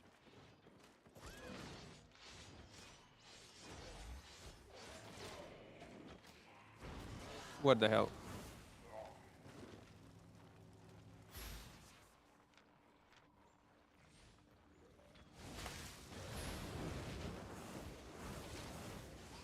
Oh, fuck me. Oh, no, it's okay.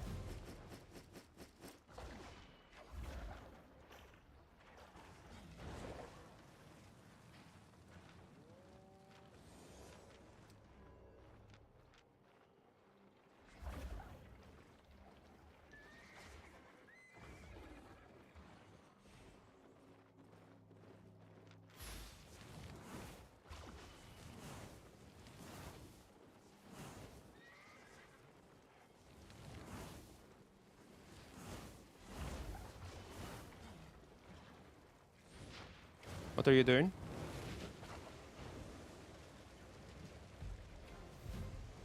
What the hell is this free money? What the hell is this free money? I like it.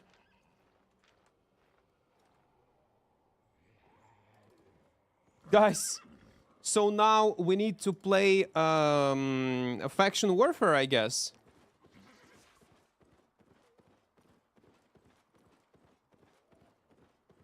Okay, we're gonna go deeper.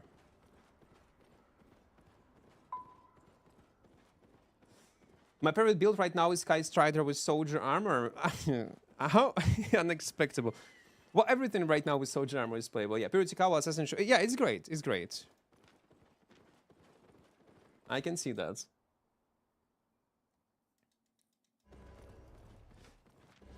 If you have quick hands, you can pick up millions with faction warfare. The problem is that many people use clickers to loot. It's not all about quick fingers, it's about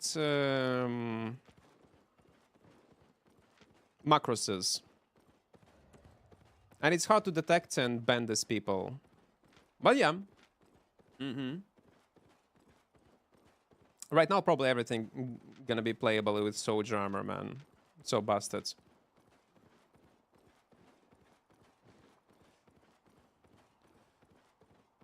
Yeah, you just use it to make sure that they like you found someone in this leaderboard using a certain build. Then you on this website on Murder Ledger check their stats, how they play, what consumables they use, whom they kill. Maybe if it's a streamer, you will find some VODs of them playing it live.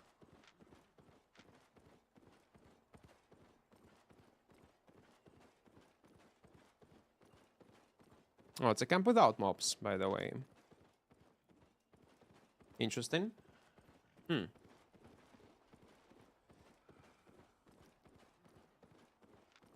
But maybe I was lucky to get these 2 kills.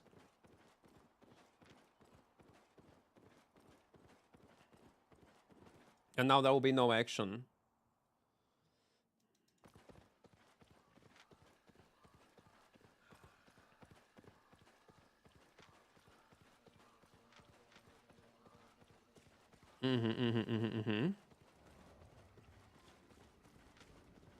Yeah, actually, someone mentioned Warborn. Yeah, it reminded me of Warborn. Funny enough, Warborn is dead. But they took some ideas from Warborn. I mean, SBI. Maybe they did not took. But they have some similarities. That's for sure.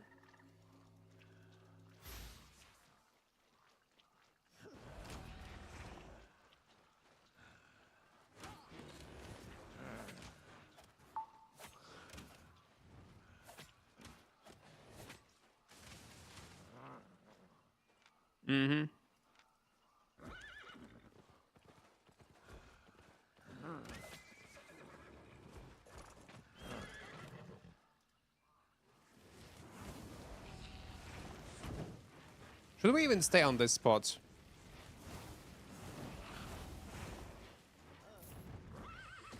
I'm not sure. Let's go check other solos.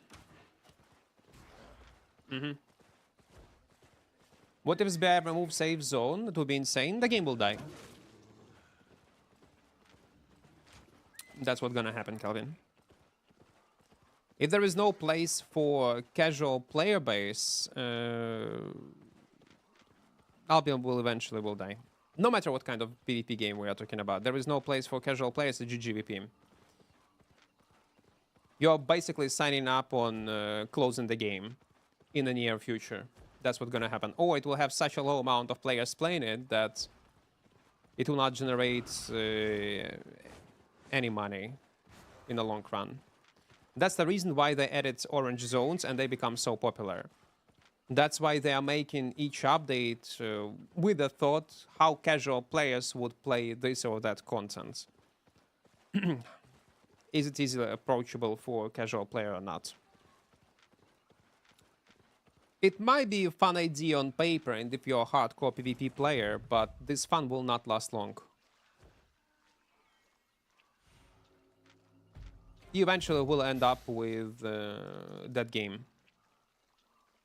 That's what's gonna happen. Joshua, welcome, welcome. Hello, hello.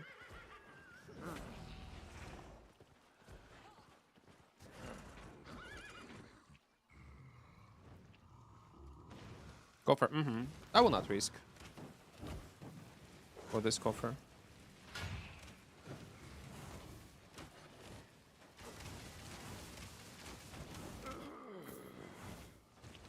Not with this build.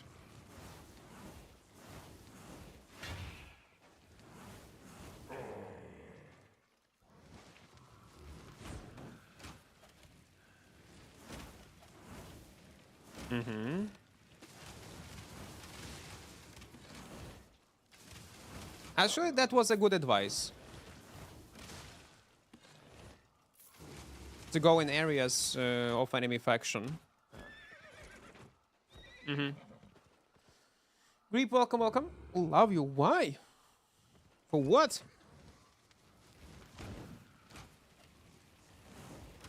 Love, man.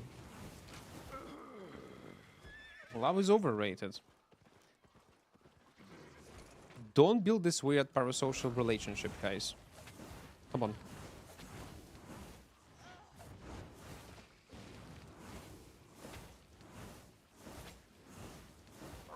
Maps also should spawn, yeah? Let's see what kind of loot it's gonna be. Probably not much worse compared to a black zone. But mana. Look at my mana. 70% gone.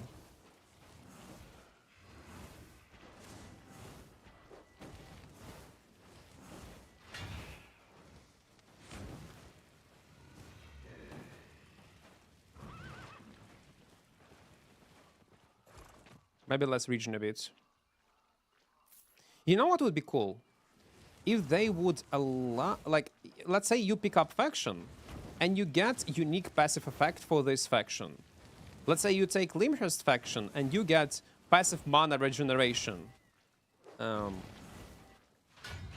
If you take Bridgewatch, your crowd control abilities will be 5% stronger. Oh, rare one. How much it gonna be from red zone? 362k. It's actually not bad. It's definitely not bad. Martlock, 5% crowd control resistance. If this type of depth would be added into the faction warfare, that would be cool.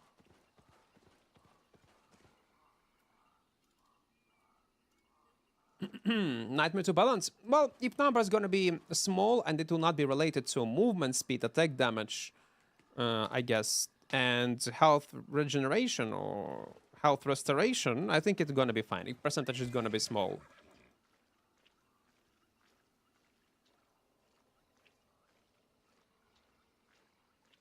But maybe, yeah, it's not very good idea. Yeah, it's not.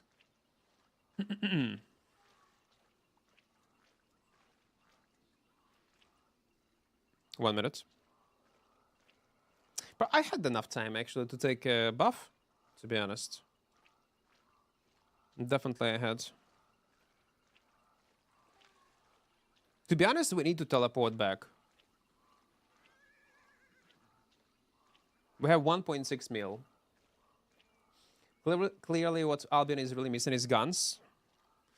Blunderbusses, pistols, yeah. Maybe some people will not be agree with that. And conditional PvP zones, man, I miss them. I do remember when back in the days, the most PvP fights you was able to get was conditional PvP zones. And it was in red zones. Man, good old days. Maybe on Twin Slayer, when we gonna play it, after this fire staff, we need to roam only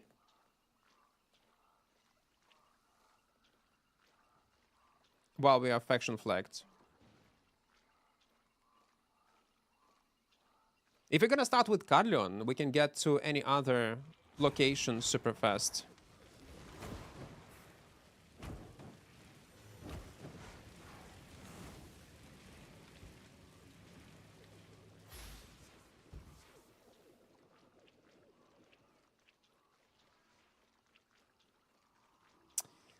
I procced his Undead Cape with my 1W. It was bad. It was very bad. Sadly. Oh, 400k. Let it be.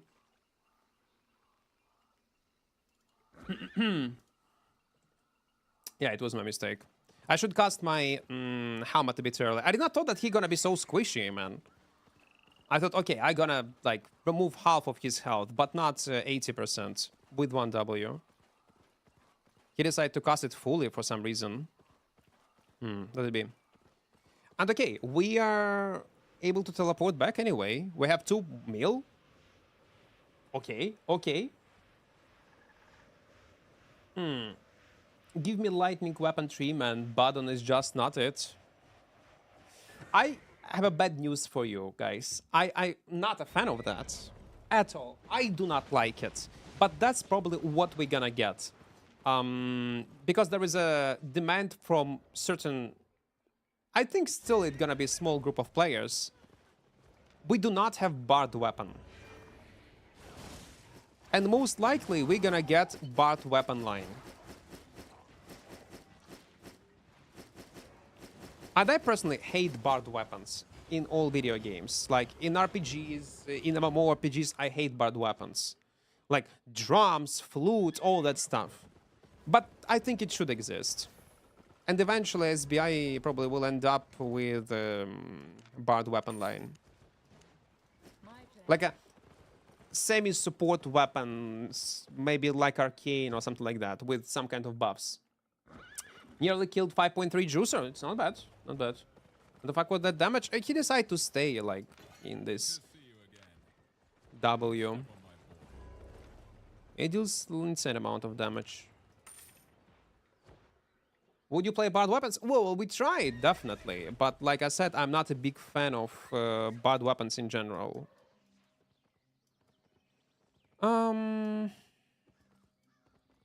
Yeah, let's move. Let's move. Let's move. I want weapon with shields plus heal like Moonveil in Warborn. And I was not playing Warborn for a long time, so I don't know what kind of weapon it is. We do have some shield weapons like Old Keepers that are not so good. We do have Crystal Hammer. Also give you shields. Arcanes with the shields, and that's all, yeah. That's all?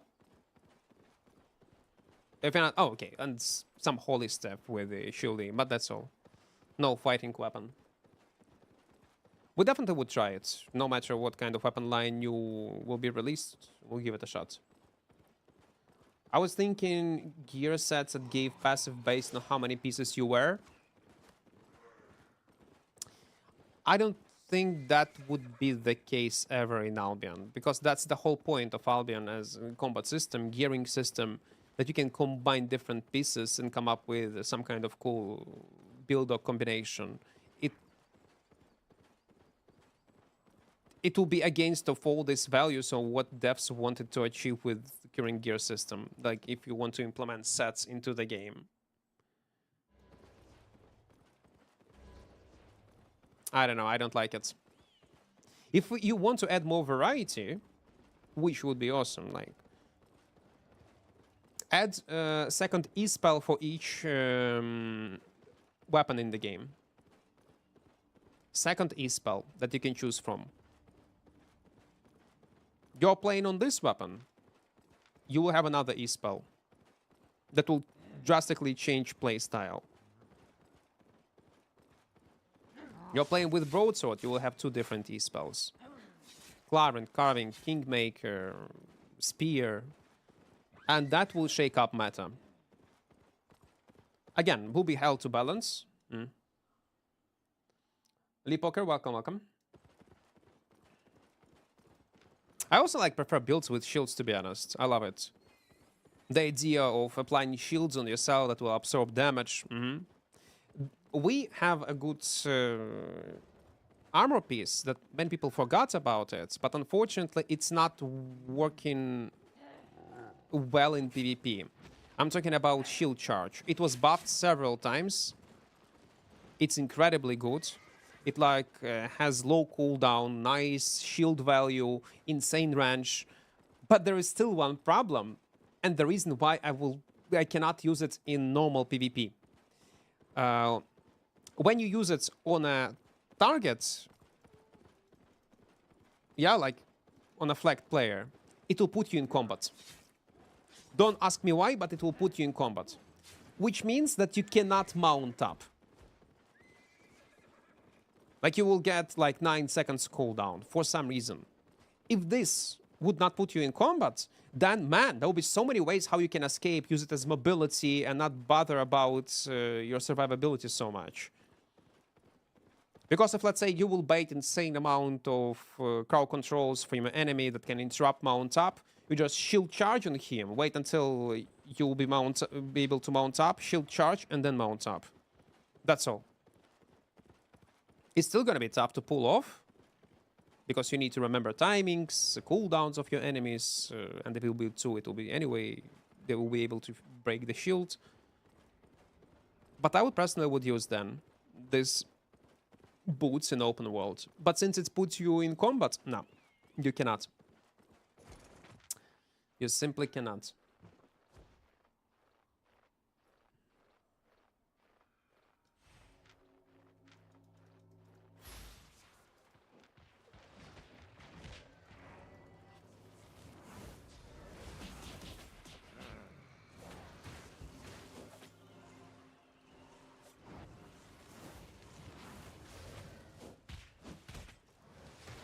Oh, come on, man.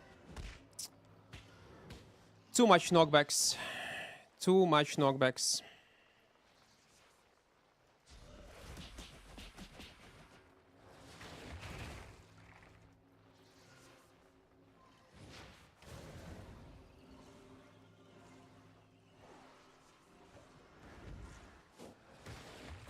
I'm dead. Fuck. Wasn't lucky. Yeah, GGVP. Відео для початківців, що було півроку тому, що актуальне, дивлячись, що саме, Антон. Для відос, коротше, дивись, відос останній для новачків, в принципі, він ще підходить. Але останній. Все інше, все, можна дивитися. Крім тірлісту для Open World. Тірліст для Open World, він підходить. 100%. Він ще но. Тірліст для містів, ні. Взагалі не підходить. Гіга, окей. Let's take 3, yeah? 3. 4 should be enough. Let's move. I think it's already complicated enough to check your enemy gear in a split a second before fight. Another E would just make it harder. So what? It's the same as adding more pieces of equipment into the game. But you already will work with existing items and not creating something new entirely, new module for weapon. All you need to do is just new animation, new spell, and that's all. On existing weapon. I think it will be a good choice. If you're against of adding more variety into the game in terms of character building, what you can play on, I do not agree with that. I think it should be even more than that. I don't think it's tough. It will be tough for completely new player, but eventually they will get used to it. Imagine when you play for the first time Dota or League of Legends, it's the same.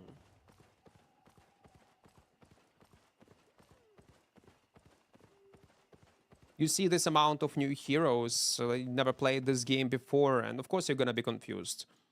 Like 150 or 200 heroes, but after like playing for few weeks, you will approximately understand what the hell is going on.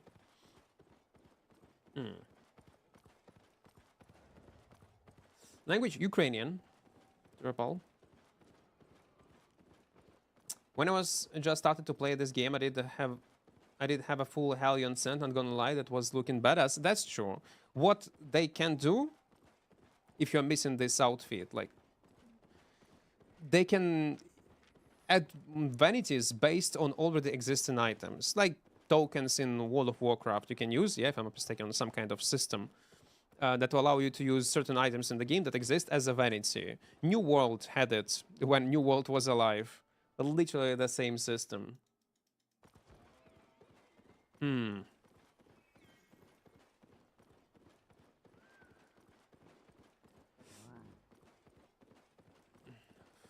Англійська гарна. Дякую, дякую. Purple day to day, 100%. Well, I don't care even about loot. Purple or not purple. We need some good fights. Like, in this one, I could not reset normally. I fuck up with my W. I didn't expect that he would have this... It's my mistake that I died, basically.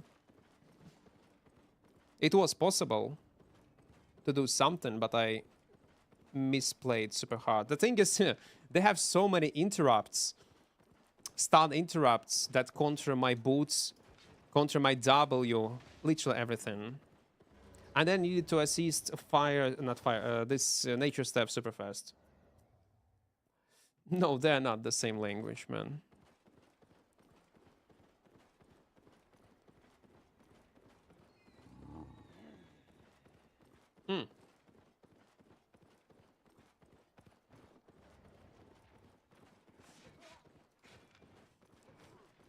It's all yellow zones. We need to go in the red one.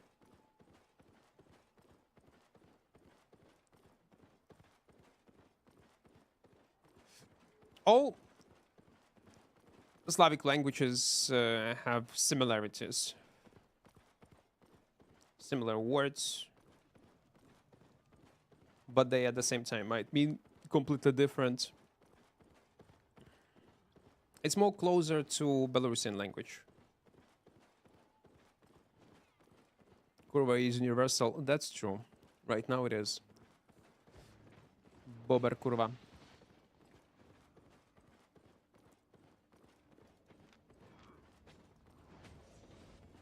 Okay, we are super close. The red zone.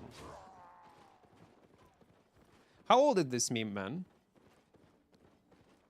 10 years? 15 years? Pretty old, I would say.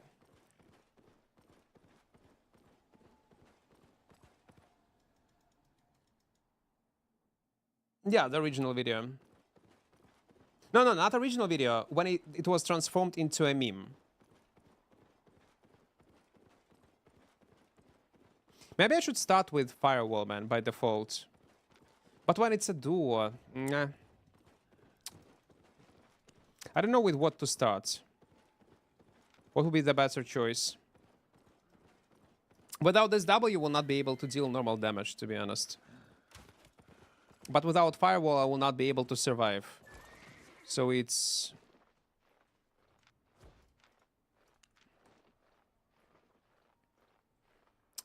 questionable. Yeah, let's go check nearby zones. Video is like 8 years old, but it got recognized probably 6 years ago. 6 years ago? So not long time ago, man. I thought it's like 10 years old. Fuck, man.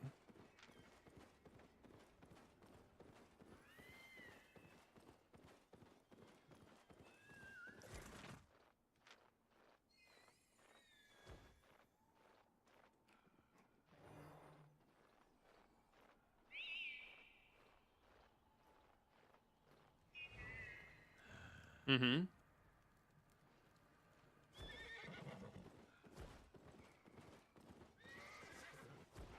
Bobber also, as Kurva Bobber or Bobberzem, is a meme centered around videos of Polish men recording beavers, oftentimes swearing or exclaiming in excitement of spotting one. Videos of Polish men chasing the beavers and calling them expletives can be traced back to early as year 2012 on YouTube. The phrase Bobber largely grew popular as a meme on iFunny in the year 2018. Oh yeah, that makes more sense. Videos featuring Polish people chasing and recording beavers continue to grow in popularity and spread on TikTok in 2023. Imagine going outside to catch a beaver. And put it on TikTok, man. That is actually wild. May donated to Albion when it wasn't even open, yet pretty sure all I got for being a founder pack was a flag to up an island. No. Не факт, що треба підписатися. Два турпал, а я не знаю, як принаймні читати нікнейм. Напиши, будь ласка, Путін хуйло, Росія окупант. У нас тут тест на адекватність. Якщо напишеш, залишайся. Всі тобі раді. Якщо ні, то підписуйся і більше не приходь на мій стрім. У нас все дуже просто. Я думаю, контекст, навіть те, що ти українську мову не дуже розумієш, ти зрозумів.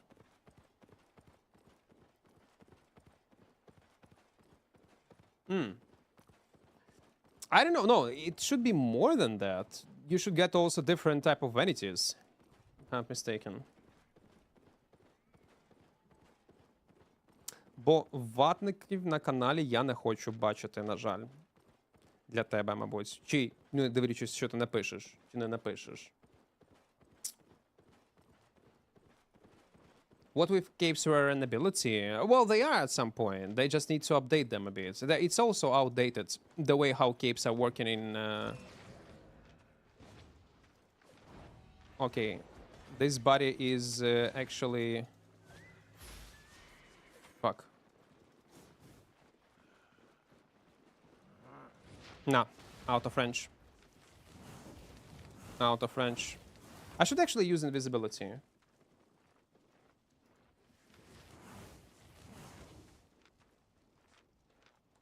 I need to change my W on knockback. Close to 100 specs. Та. О, як легко ватничка знайти.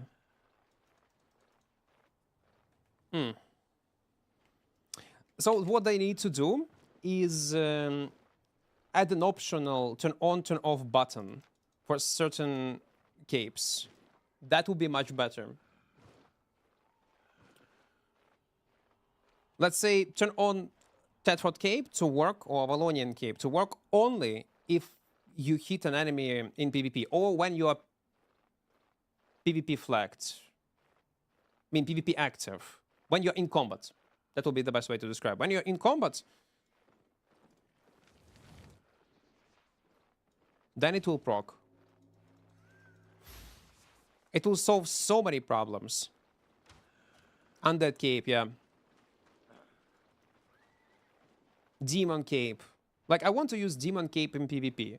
But since I will roam in open world, I will definitely kill some mobs. And the exact moment when I need to have it, I will not.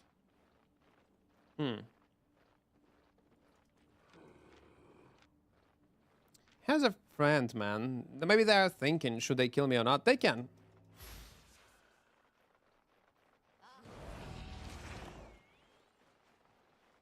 Maybe they want to get this map. Let's see. Will they aggro or not?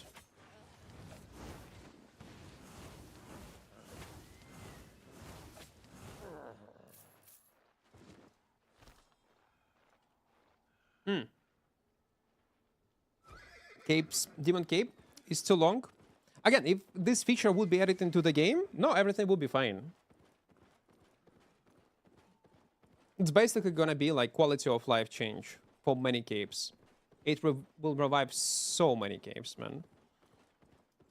Imagine if Fort Stelling could proc only in PvP when you're in combat. Imagine if Carleon Cape would proc only when you're in PvP combat. The same applies to Heretic Cape. The same applies to Keeper Cape. The same applies to Demon Cape, Avalonian Cape, Thetford Cape, Martlock Cape. And you can either choose it on or off. If you don't want to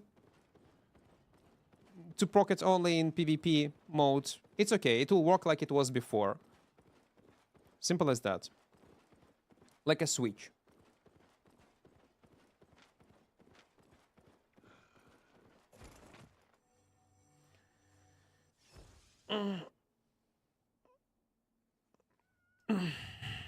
Purple. Okay, let's wait.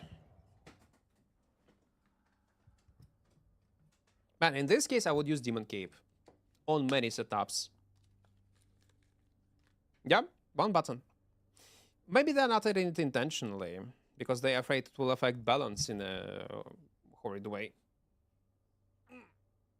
How long till the PoE video? Well, Axel, you was asking me before, like, I was telling you, when the new season will start, with the new update, I will start working on that video. There is no sense to release it right now, when the hype is over. When they're gonna be new content, maybe new heroes, maybe new classes, new weapons, reworked endgame content, when people will be interested in PoE content. then there will be more sense to release it. So it would get more views. Plus, during that period of time, when gonna be new season in PoE, I probably gonna stream it. Like, for at least few days, 100%. To get more viewers on stream, it would make more sense. But I need to start working even right now on it.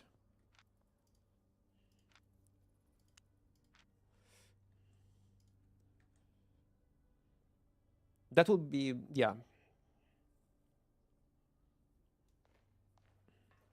That's what I need to do.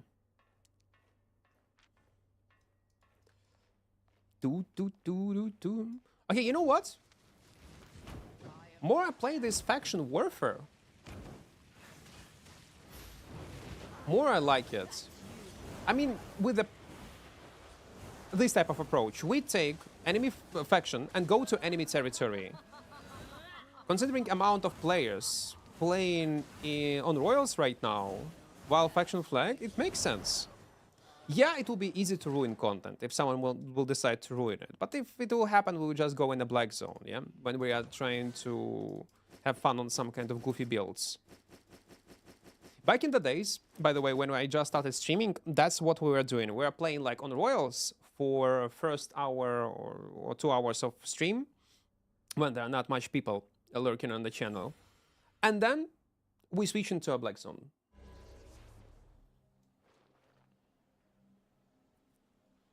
Because for now, once we're gonna go like in red zone of enemy faction, we see people. We just died. If you just joined, we died to a duo. In a stupid way, my mistake, misplay. I was greedy.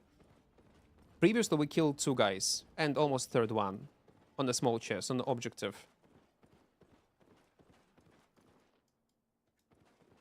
Yeah, let's move.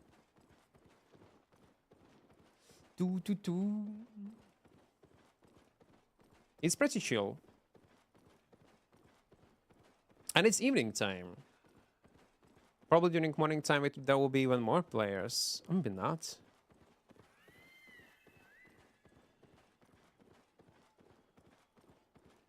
The reason why I'm saying that, because every time when we want to participate in PvP, the most fights happen 1 hour before and after daily maintenance. Then it slows down a bit. Also on weekends, it would make more sense to play on Royals then.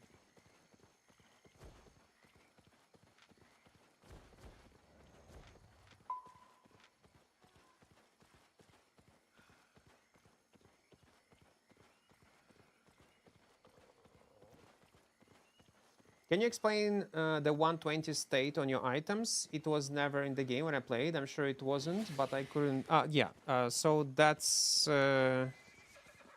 new cap of item power that you can get. Now you can level up your pieces of equipment not to 100, but 120. And if, let's say, I'm gonna give you an example on battle bracers. I have 100 specs. It gives me 200 specs, bonus to all, IP to all gloves. Well, it works as usual. But if I'll go 120 spec, I will have plus 40 item power using this battle bracers and 4 to all other bracers. But the thing is, it will cost you raw silver and combat fame credits. That's the only difference. Do you need to have this 120 specs? Is it a mandatory requirement to be effective in PvP? No, you don't. It's like min-maxing at some point. If you're playing only one build and you want to min-max it. But even then, you should not go 120 specs unless you level up all other pieces of equipment to 100 or 70 at least. Because it will give you much more IP. What I'm saying is that, let's say if you're playing on Battle Bracers, yeah, where's Battle Bracers? Before going 120 spec, make sure that other gloves leveled up to 70-75 specs.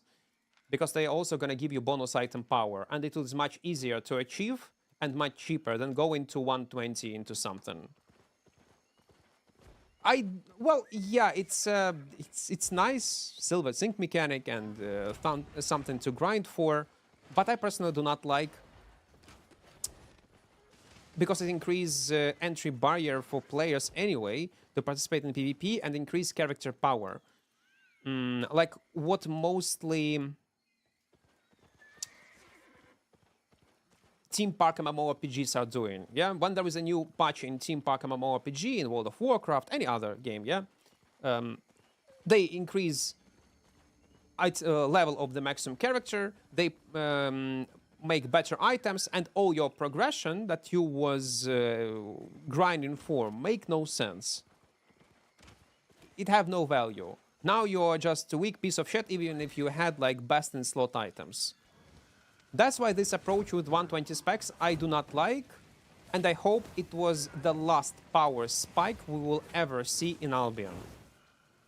What they could do, they could implement 120 specs, but instead of giving bonus item power to a player, it would unlock unique vanity for your weapon, or it would unlock unique animation of your E, Q, W, spell, whatever, on a weapon that you will level up to 120. Let's say you will level up your assassin jacket to 120, it will have some kind of weird aura around it. And that's how you could motivate players to actually grind this 120 specs, and people would do that. Instead that they decide to increase character power. But thank God, this 120 specs was implemented long time ago, and as I understood, they will not do it again. I hope they will not. As a content creator, I don't care. I will get like whatever maximum specs they will introduce, 140, 150, 160, it doesn't matter. But if you care about game health, entry barrier that is needed for a casual player to start playing Albion and be effective and compete with other players, it matters a lot. It affects the game health in general. One of the reasons why I prefer also Albion over other MMORPGs is because a relatively low entry barrier to be effective in PvP or PvE. And your progression matters, like in any horizontal progression type of games, especially sandbox games.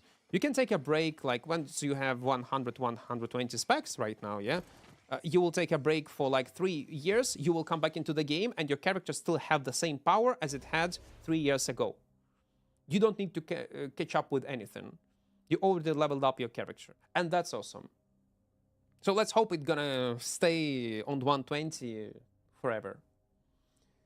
Darky, welcome. Have you ever wanted to make your own video game? Equart? Never. Never. I didn't even had such a thought in my head. The reason because it's fucking hell. Creating your own video game. No. When I was a kid, I was dreaming about perfect MMORPG, yeah? But making your own game, no, it's a hell. It's ungrateful job. Especially MMORPG, man.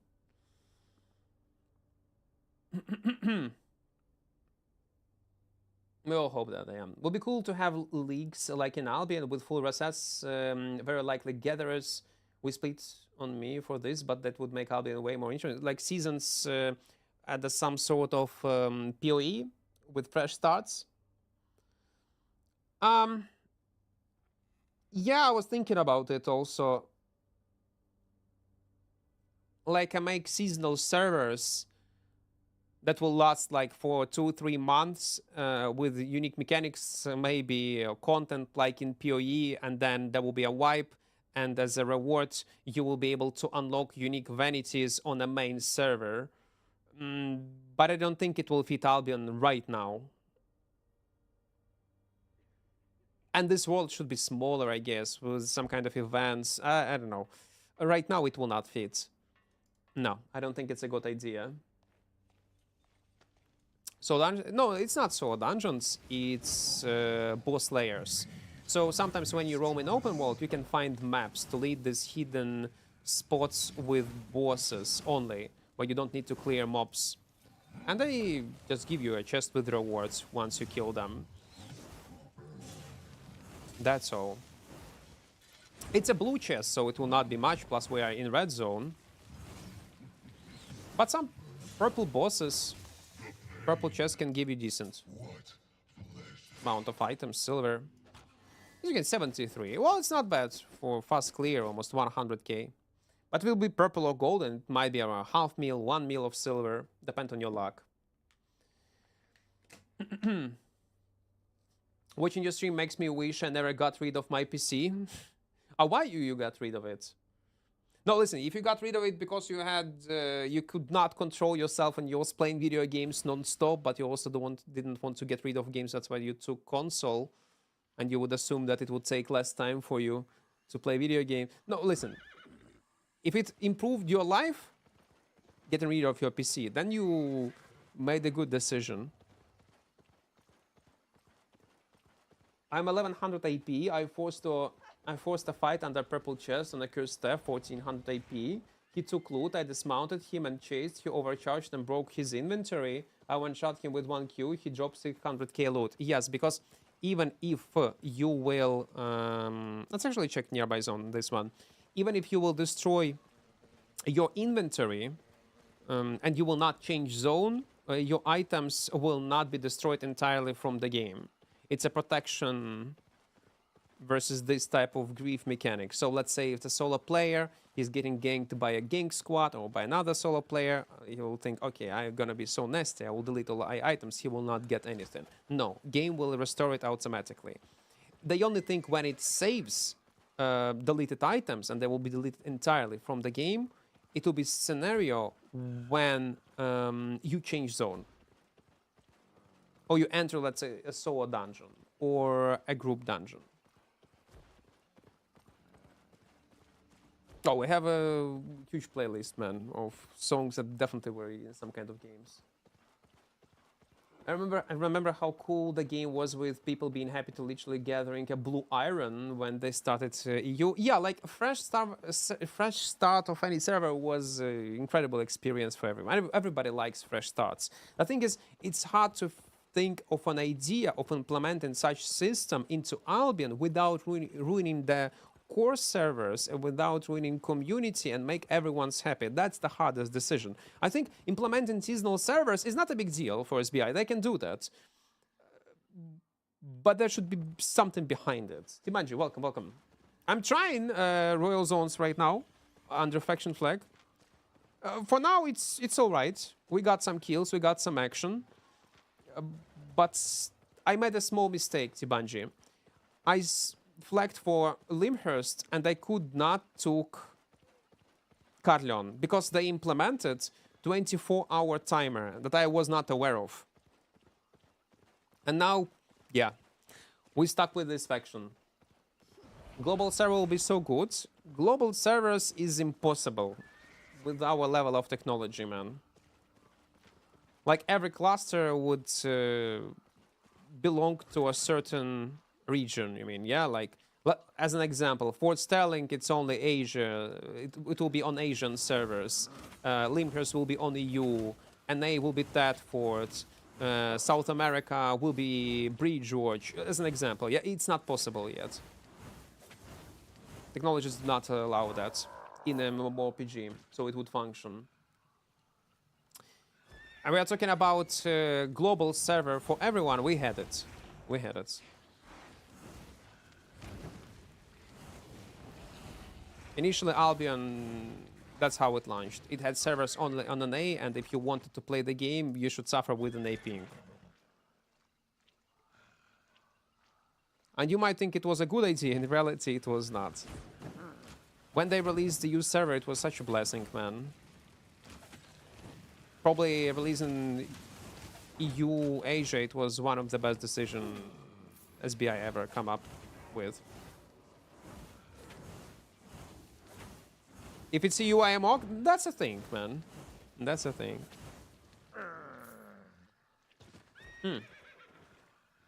It's 50-50 because you don't have any real objective solo besides waiting for people to finish camps and hope some are left behind, but there are lots of people. I used to flag for Cardinal, but I can't remember exactly why I hated it.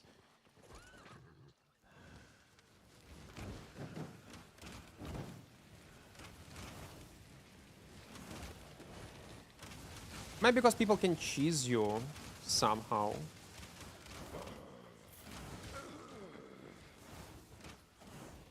Well, in Carleon, in general, like, it's... You cannot even teleport to certain hotspots with Carleon, yeah? And Carleon Market, probably you decide not to play for Carleon because Market in Carleon is very poor. That's what I'm afraid of. If I'll play for Carleon, man, Market is dead there. No one is playing around Carleon. That's a problem.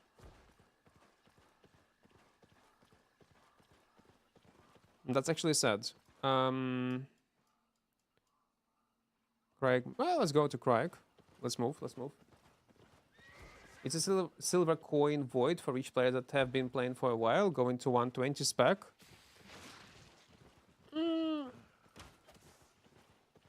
Again, I would not say it's something unachievable and only people who swipe can get it. No, it's not the case. But yeah, it's a grind if you want to open everything 120. Why would Asia be a bad decision? It's not. It's not. Like, yeah, we do not have heavily packed one server with everyone suffering with high ping, like from... Again, if you had 150, 160, you are lucky. But you need to understand that insane amount of players were playing like with 250, with 300 ping. And 150, 160 is a huge difference compared to 50, 60. It's like playing two completely different games. I realized that when I tried for the first time playing on a U, I'm like, what the fuck? All these years I was suffering on an A. If I would know that there will be such a huge difference, I would never play Albion on an A server. And because of this huge ping difference, it was stopping many players of even trying Albion. So yeah, overall it's a good decision to grow numbers in general of Albion players that are overall playing this game. But yeah, server is not packed as it was before.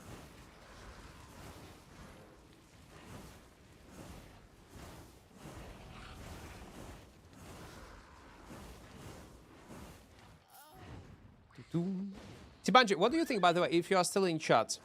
We were discussing what if SBI will add in near future, again, it's a theory, South America server. I was thinking like, okay, it's a bad idea because probably NA gonna die. And NA gonna die. But this South America server will have, will be alive. Because right now on NA, people do not even speak English. There is almost no English-speaking people who play Albion. And if they're gonna do that, yeah, NA gonna die. Instead of NA, it will replace it with SA server. And on top of that, SBI gonna earn insane amount of money by selling these packs. Because no matter what kind of server you are playing, Asia, EU, NA will decide to stay on NA. They will buy them. Because again, you can transfer this vanity on your main server. From financial point of view, it's incredible decision. And I wonder, are they planning to do so or not? Then think if they bring out a Oceanic server. Man, I would buy all... man, I would buy all packs, man. Right now it would be impossible because, yeah, the player base isn't big enough. It's like... Well, again, if they will do that, they will just force majority of players to go from an A and... or this new server. Because most of the players, again, are not English speaking even. I think it will be fine, but it's gonna kill an A, definitely. If they bring that server out, big money short term, but you're gonna have absolutely that server. Well, yeah, an A server, not a new one. That's a funny thing, what I think what's gonna happen.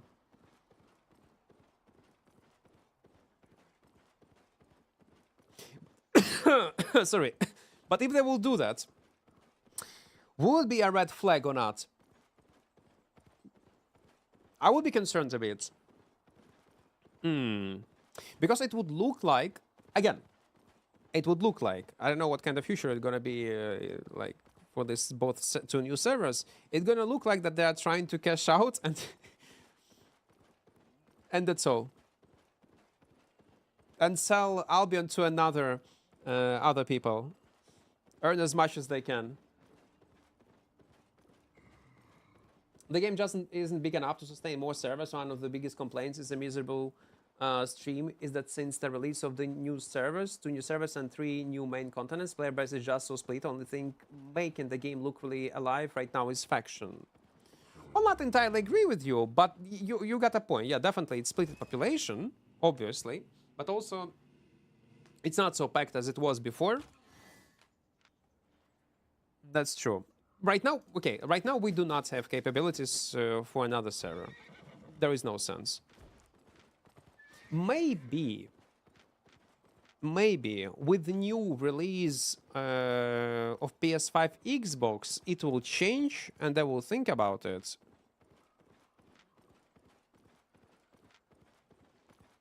Opening South America server. If for some reason they will get insane amount of new players there. Closing down sale. It will be easy to do. Item tracking is a thing in the game. Whatever items enter that zone are tracked. What we're talking about? Do you play in resolution? No. I'm using 2560 1080p for such stretch resolution. That's what kept me going. The chance of console release interests me for the future. Yeah, we'll see how it goes.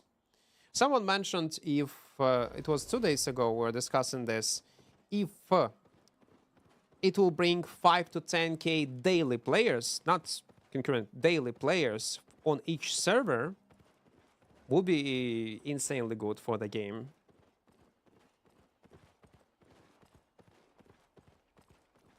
From 5 to 10k. I don't think it will happen because on Asia region, do we have players from Asia? Like, we do definitely have some viewers from Asia region. Can you tell me how popular PS5 Xbox there? Because I might be wrong, but I think it's not very popular there. First go mobile gaming, then PC, and consoles is the least and the last and the least popular thing. I might be wrong though. It's very popular in NA, yeah? In Europe, it's so-so.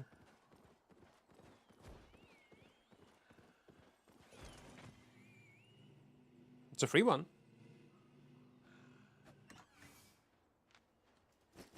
Yeah, it's not ready for console, for controllers, for sure. Maybe they made some kind of improvements lately. Or they are not showing their improvements, what they have done publicly. Yeah, that's true. You can plug keyboards and mouse on any console, and Xbox and PS5, yeah?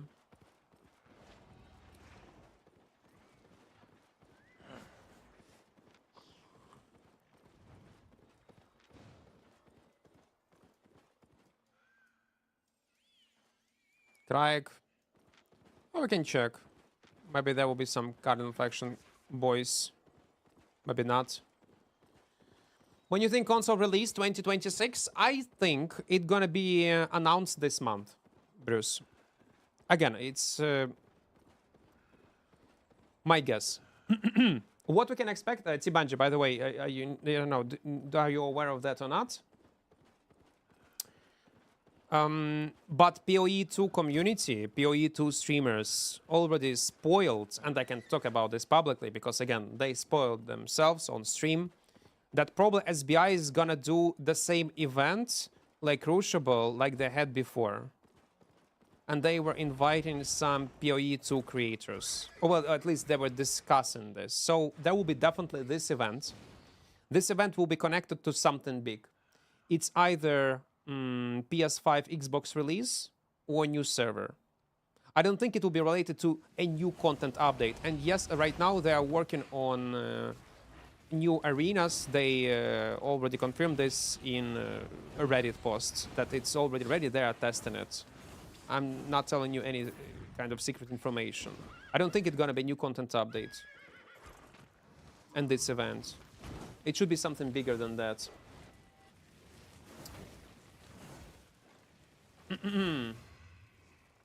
Можна грати дебошек плей. Так, можна.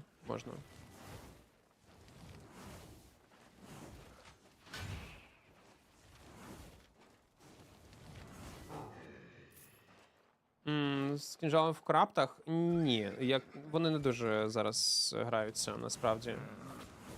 По кораптам відкриваєш лідерборд і дивишся, на чому люди зараз грають, які білди.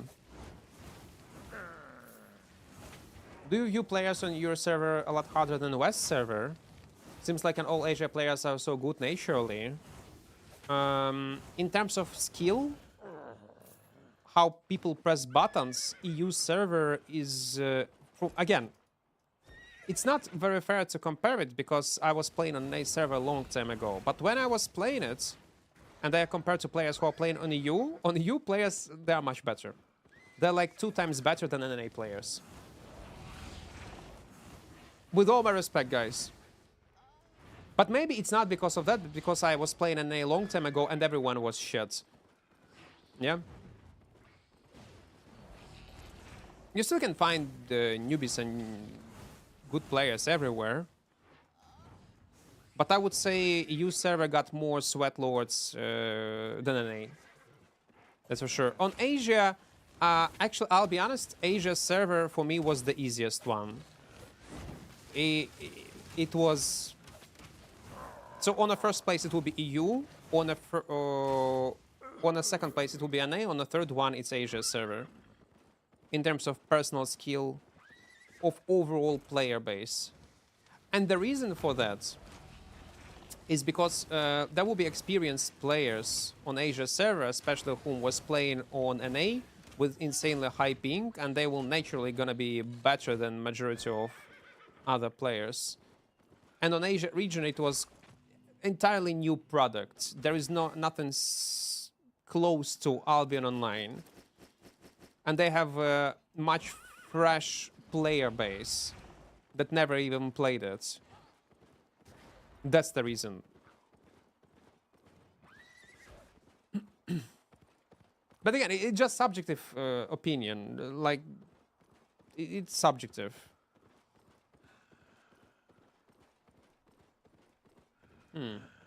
I beg you don't ruin it by making them play ZVZ and get confused.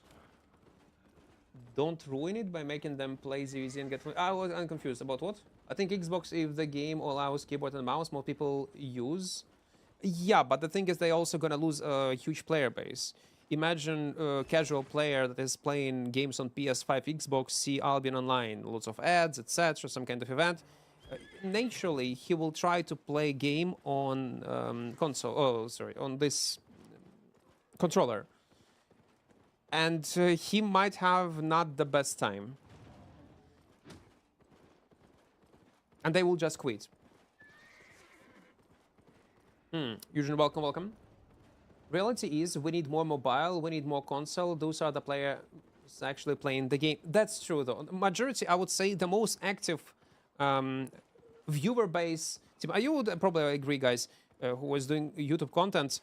The most active player base who is watching YouTube, Twitch, consume videos on YouTube, in general, actively playing and interested in the game is mobile users. It is. Not PC users, it's mobile users. Even though player base PC users is huge, mobile, I think it's minimum half.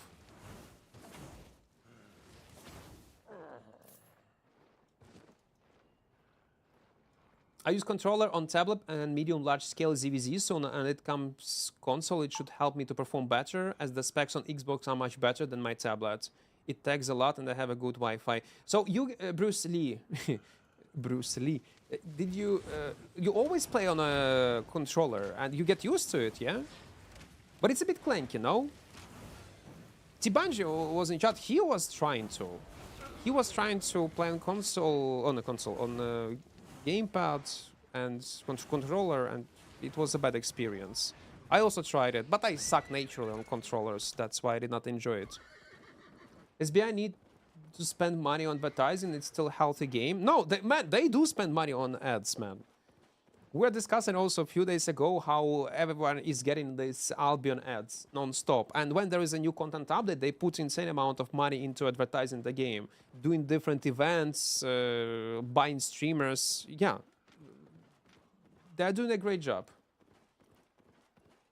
Especially, again, with this type of crucible events. Maybe some people might argue, say, oh, it's a bad advertise because many people are if it's a big streamer, his community will shit on the game, obviously, naturally, because they perceive it as only mobile game, which in reality, it's first PC, it's just cross-platform. We have a huge mobile player base, but also PC users is a huge part of it, and they're very skeptical without even playing it. They just follow some kind of conclusion of certain creators that have delusional takes regarding the game, who never even played it or played it only once, and they follow this perception of what Albion is for years, and spreading this misinformation about the game to other people. And since people are not ready to double check all this information, they believe in this information in a meme, and they will never try it. So why this Crucible events is so awesome? I'm gonna give you an example. When people say it's a dead game, etc., it's pretty active. Yeah, it would be nice to have more people. But when, let's say, Queen, for the first time, logged into Albion, and he was in a city, he could not believe, and his chat was memeing, and actually was serious, was not believing that this amount of players actually playing the game and moving to a marketplace, to an open world, or other stuff, different type of PvP. They could not believe it. They were on such copium, they're saying, oh my god, no, it's all bots. People who are buying, repairing items, enchanting gear, trading, like, they believe that 90% of players that they have seen on a screen is bots. On stream. I had a such smile on my face, like, okay. And some of these viewers will come up to realization that's not the case. They will try the game for the first time, and they might change their minds. They might try it. They might not like Albion for other reasons. Yeah, that when they figure out that that's not that type of game that they want to play. Oh, no. But at least they will understand it's not a dead game. And it's pretty good state compared to many other mmorpg projects.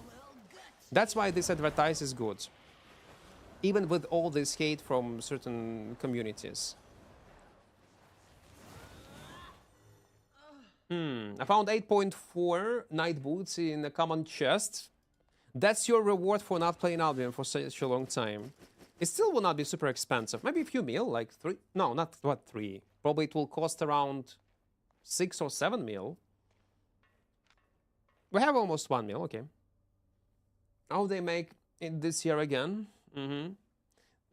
This event, yeah, they will, Eugene. They definitely will.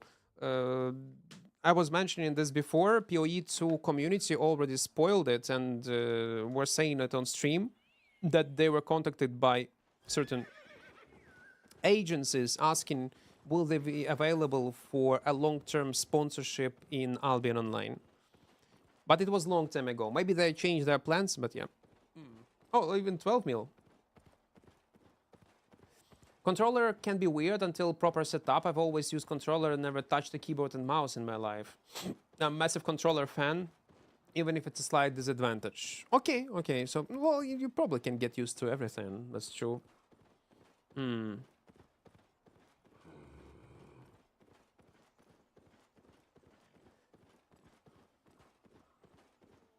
I feel Albion is the only mobile port that's the same as the PC version. That's actually true. There are not much games that can say the same. Like even EVE Online, you have a mobile EVE Online and PC version, and it's like two different versions of the game. RuneScape is one of the few games that it's the same. Correct me if I'm wrong. Probably it's also RuneScape.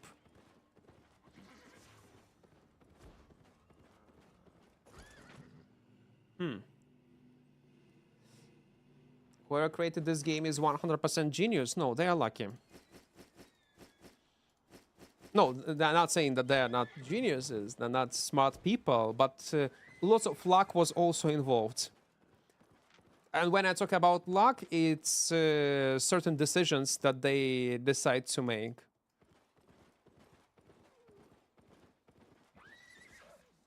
Man, this game almost died. I do remember, Abdo, this game had, you would go in Martlock, and there was only one player in the whole city. Game was barely alive. There was like 15 players, 20 players in Carleon. When it was buy to play.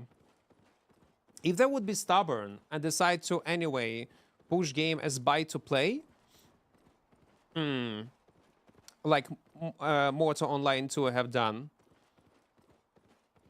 it would be that.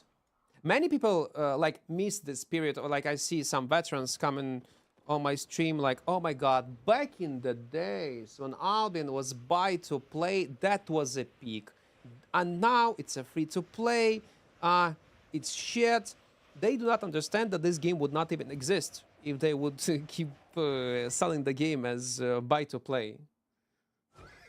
Plus, there was no content at all. There was no people. Like, it was in such a bad spot, man. The long progression, entry barrier is huge. It was more pay to win. If we're talking about pay to win, pay to winning, it was actually pay to win back in the days because not many people had specs and you could skip this grind super easily by paying money. Right now, if you skip it with money, it doesn't matter. It's super low entry barrier. It's super easy to get 100 specs. Back in the days, it was not the case. You could grind for months to level up something to 100. I'm not even talking about using something more expensive than 6.1. People were using 4.1 as the regular rig gear, man. You could swipe, get 100 specs in the moment when they introduced Tomes of Insights. Roam always with 6.3 and punish everything you see with broken builds, broken mechanics. And that would matter. This type of... It mattered a lot. I do remember how people were dominating thanks to this. Ace, welcome, welcome. I didn't know the game then. I saw it when they make it free to play. Yeah, that was a great decision, man. It was raw. It did not have much content. Oh, wait, fuck. I misplayed. Oh, come on. I wanted to use... I forgot that there is a such feature as a teleport. Back in the days, it's supposed to be free to play at launch, but it was a punch in the gut when they decided to temporarily release buy-to-play model. Because, I don't know, maybe it was a good decision to hold it as a buy-to-play.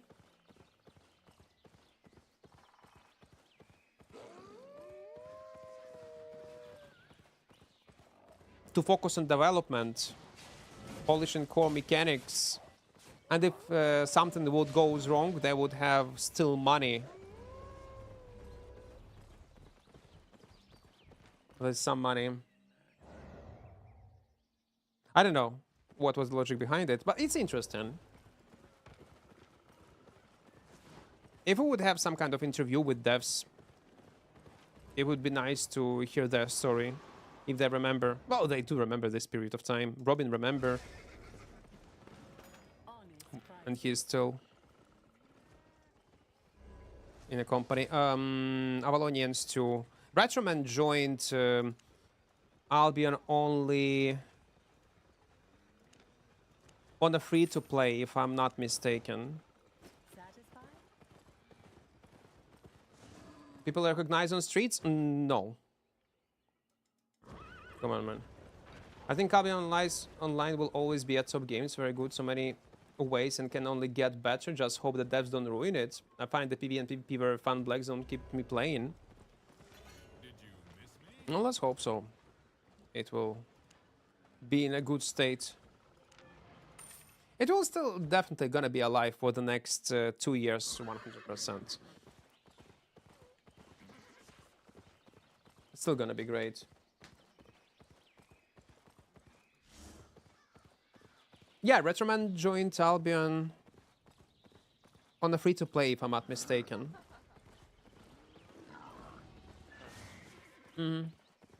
I remember the days of playing Terra Online with control. I didn't think it was that bad. Well, it's a bit different games. Terra Online was third party, 3D, like third person MMO.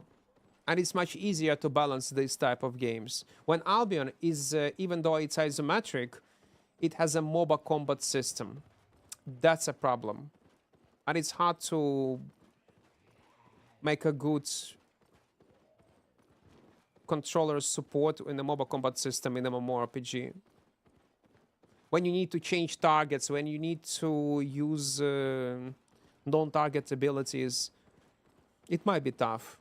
Mostly it's a targeting problem. It's hard to choose targets.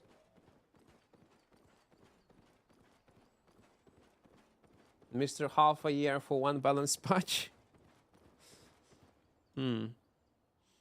They went free to play when they were ready, more experience in chat.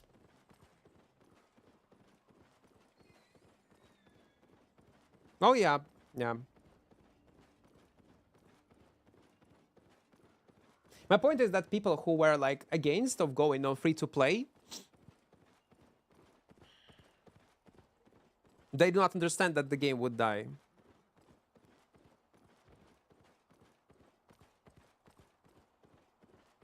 They went free to play to the company that closed. No. Muerta is actually correct. When they initially announced Albion, they were saying it's gonna be free to play. They were mentioning this. That they want to make it free to play. Maybe they were thinking what kind of monetization, how it should be implemented. That's why they were holding it for so much.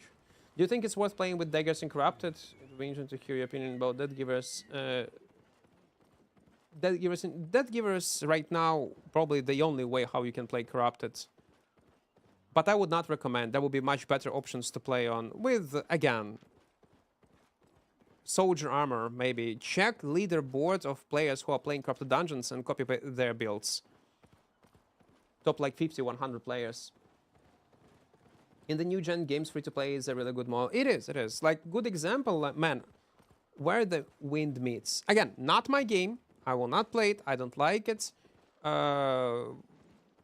It's not my type. I like I said, fantasy, medieval, dark fantasy games.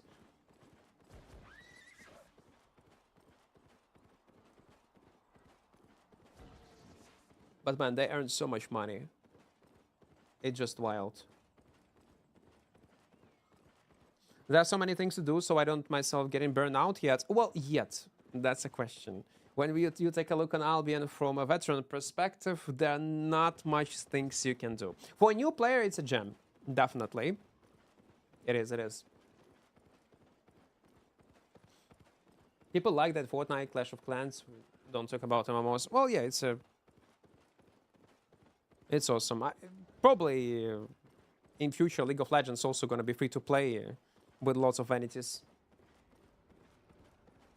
World of Tanks also, it's like a free to play, yeah?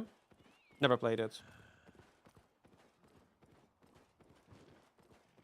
Darahan, yeah, you're following for 7 months. 7 months, man.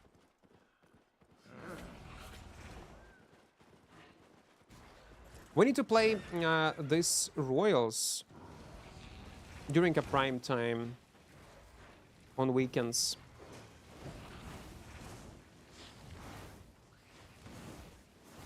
Oh, come on.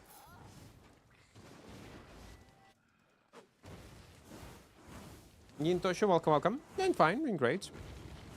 Chilling. Touching grass. You know what? Fuck that. I don't want to do PB. Let's check other locations.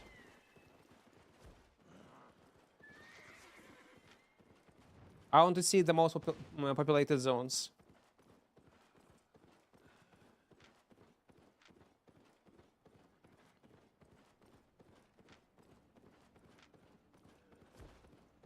PV is boring.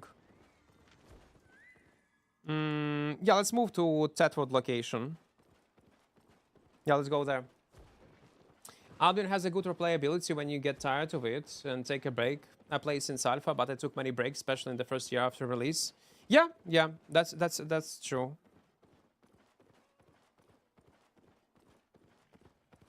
I was taking a break for 2 months, and it's fine. Like, I refreshed my head and can again enjoy Albion. Roam, kill some mobs, PvE, sometimes PvP. Just chilling. But when you do it on daily basis, yeah, it can be frustrating. Anything can be frustrating. If you play something for years, you need to take breaks. A league only take your soul as a trade. Now the same applies to Dota. I was World of Tank pro player. It's terrible monetization for World of Tank because of loot box mechanic. Well, I'm not familiar with its monetization. Resolution 2.5 on 1080p.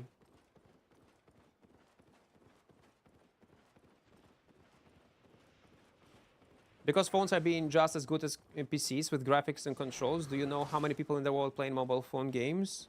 Yeah, a lot. Like, a decision to release Albion on mobile phones was a great one. It's a future. That's what when we're talking about luck and lucky decisions that they made. I don't know, was it planned? If it was planned, they are fucking geniuses.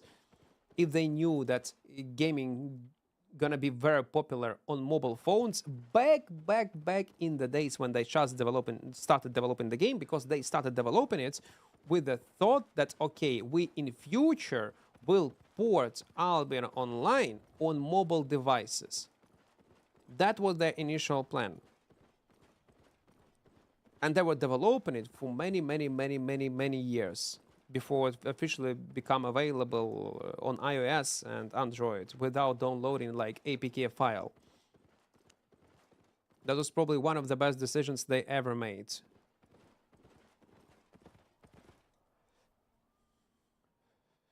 When everyone was developing only PC games, it was almost like 10 years ago, by the way. They had a thought, no, we're gonna develop mobile game, PC and mobile game at the same time. And it worked. Look at now, this mobile market. Like, every generation of mobile phones right now is almost twice better. Well, twice, like 20, 30%, 15% better than the previous generation. And that is each year. What's right now minimum nanometers phones right now? 3 nanometers or 5? No, it is 3. If I'm saying it's 3. Mobile phones is 3. I might be wrong though. I was not checking it. It's crazy.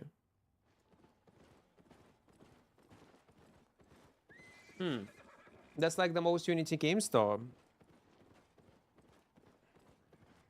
That's probably the reason why they took Unity.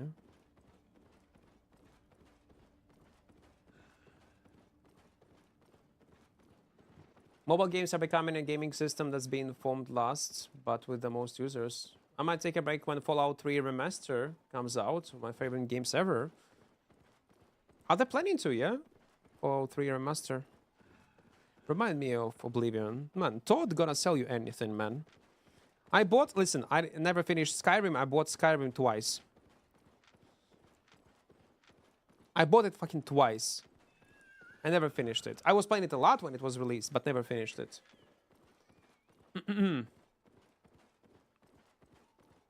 The only problem of Albion is for me why I can't run on Albion on my toaster. I mean, my system requirements are so high. I would not say they're so high. The thing is, someone was mentioning like optimization. Will they optimize Albion even more for low-end devices?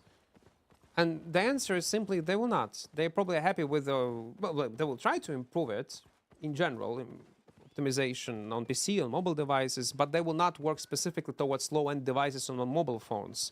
There is no sense, because majority of people are gonna change their phones next year. Every 2-3 years, they're gonna change their phones. And when they're gonna change it, instead of 30 FPS, they're gonna get 90 FPS. Because jumps in mobile device and how efficient they are is just crazy. 2-generation diff is basically UW FPS. It makes much more sense to wait until people gonna buy new phones instead of optimizing it for very weak mobile phones. The fastest mount I ever seen in Albion, it's this one. It's Pony Man. I was tempted to get the Oblivion Remaster. Well, listen, Oblivion Remaster, they had at least updated graphics and all other stuff. It actually feels like a new game. I bought it, I played it, I did not regret it. It was good time. But unfortunately, I had no time to grind and actually finish and play it. Plus, again, you need a good PC to enjoy all these graphic improvements. It basically offers you to buy boxes to get things by having a small chance and you keep spending. No, he's trolling, I guess. No, fastest mount will be probably Husky under above, yeah. And you know what I enjoyed with Oblivion Remaster? How they shadow drop it. I was happy like a child. It was so awesome, man. Like I watch different YouTube shorts, videos, and don't expect anything, and then bum, it's available on Steam, Oblivion Remaster, and people are already massively streaming it, playing it, and like, oh my god, yes.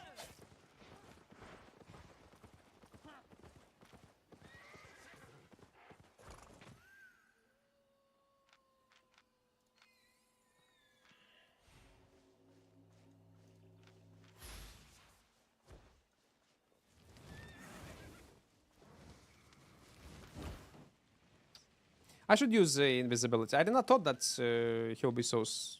And I should use another W, to be fair. Yeah, let's change our W if I want to gank. It's a bad one.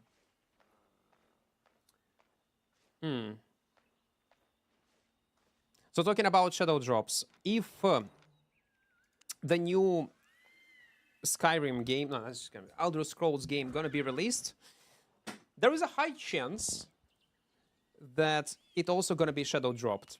That would be awesome, man. And you know what? It works. You don't need to put anything in advertising your game. Community will advertise it. If it's a huge... If it is not a no-name...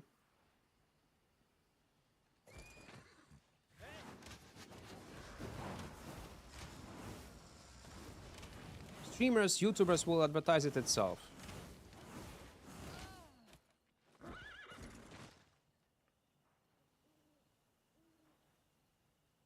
Isn't horse 135, birds have 137? Yeah, but Husky under the buff will give you the most movement speed. Since I played Albion Online, it's hard to go back to single-player games. Yeah, I feel you. I had the same feeling when I stopped enjoying single-player games.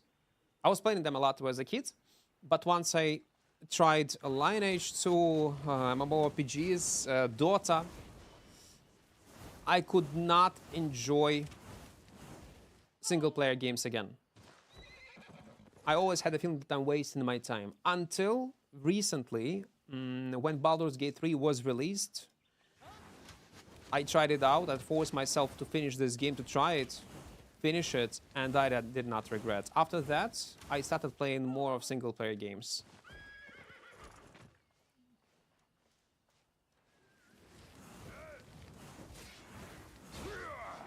Will they come to me?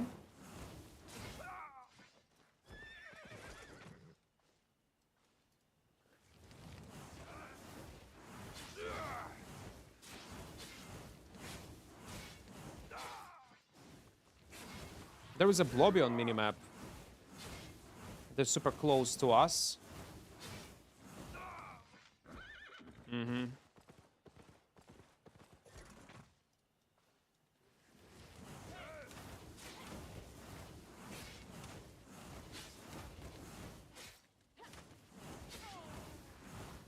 Man, how many mobs do I need to kill?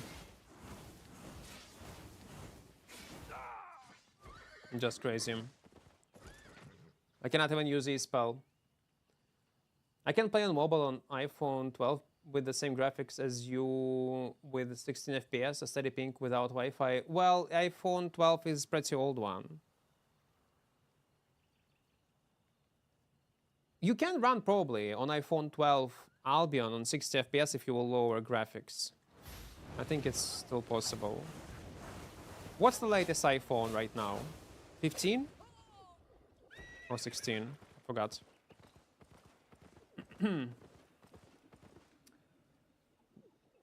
The best mount is a bone horse, 10-second invisibility with such speed is like you have 100k plus minor war boots. Well, in terms of survivability, yeah, probably it will be the best. I have it actually in my bank somewhere.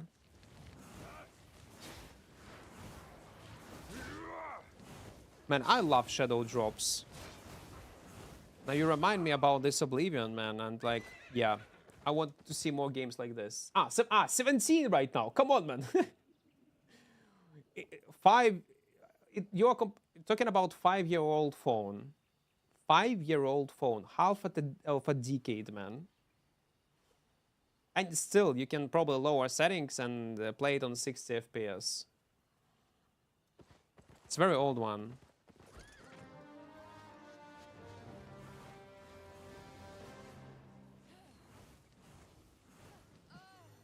Right now, probably 300-400 USD Android phone, Xiaomi or something like that, would run Albion on 90 FPS.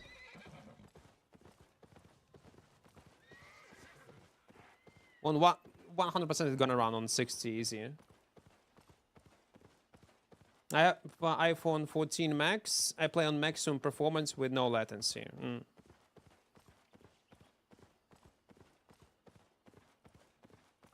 Realme 6 for so many years and it works just fine.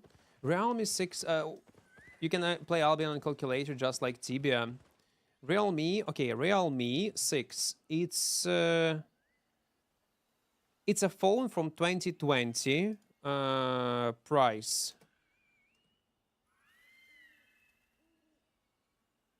Man, it's like around 100 USD it costs, yeah? Yeah, around, okay, not 100. It depends where. Maybe 200. It's very old phone. Yeah, like, come on. When people complain about why Albion is not running on my mobile phone, I think it's time to update mobile phone at this point. It is. You don't need, like, high-end Samsung on the last iPhone to run Albion. Oh, wait. Guys.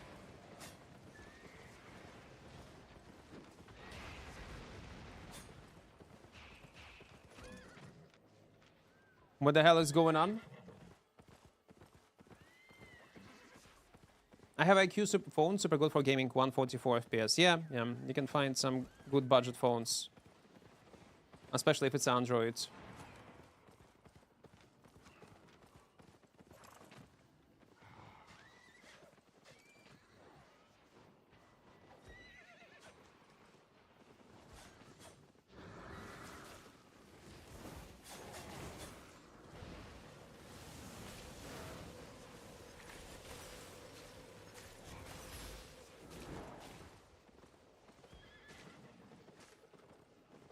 So many random players, man.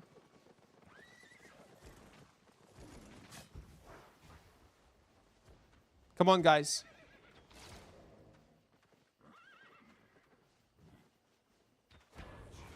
No. Price has nothing to do with what specs a phone has. No, you're correct. There are plenty of cheap phones with good specs. If we're talking about Android phones, there's a huge variety. Time to try playing ZVZ on my smart refrigerator. Yeah?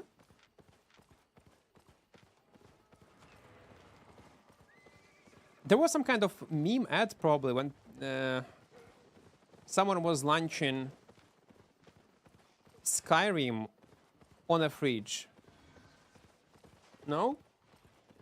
Дякую, Тані, за сапку. Дякую.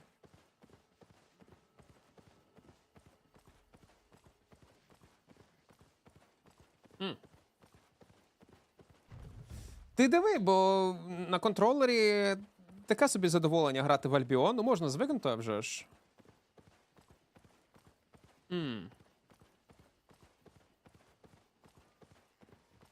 Do. Where are we? Man, I want to gain some peaceful areas. Android have more freedom. Yeah, but I'm iOS guy full. Anyway, I'm iOS guy. Let's not. Androids are good. And I had Android for all my life, but once I switch on iOS, I will never go on Android again. Never. Never. I'm sorry, no. No. And I had good Android phones. But still.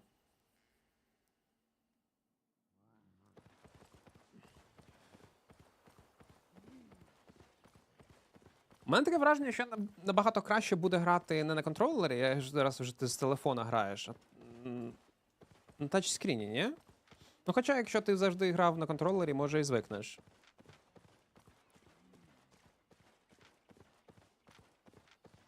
Why? Tell me, bro. Ecosystem, that's all.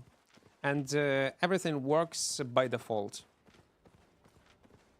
Everything works by default and ecosystem, that's all. You try it once, you cannot. Like, it's like a drug.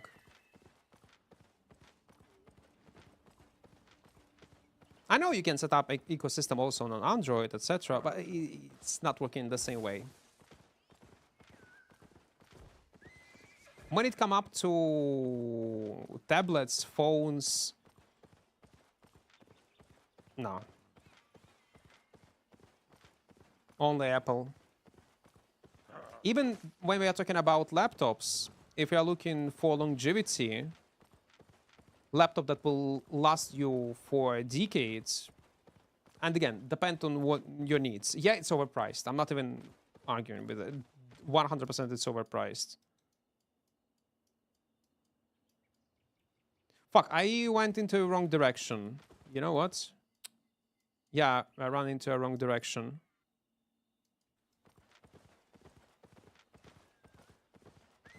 Oh, man.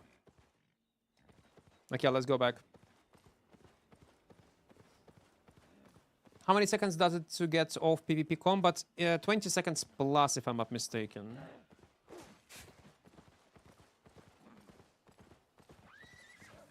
For a laptop that lasts, you can take apples because you can't repair them, sadly. Why? You can. You can repair them. Well, it will be more complicated. And it will be pricey, but yeah, it's possible.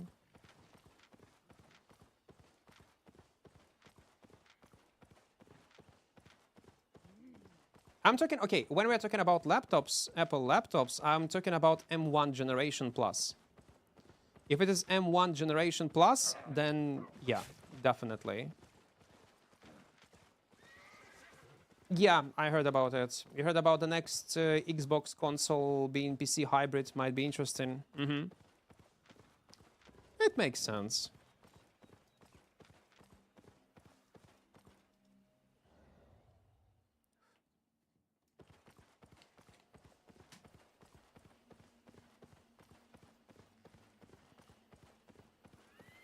If we are talking about products from Apple, like early 2015-16, then I would agree that Android was dominating this space. It was much better. If you're comparing modern Apple with its devices, longevity, battery life, efficiency, though, yeah, I would choose Apple. Back in the days, it was always Android. Man, they are still fighting each other. What the fuck, man? So weird. Okay, let's go.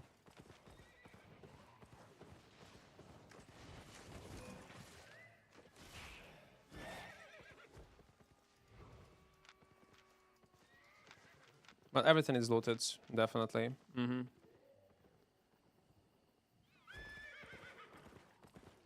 You don't want an iPhone because after a while they stop give old model updates and some apps require higher, so that phone is useless. The same applies to Android.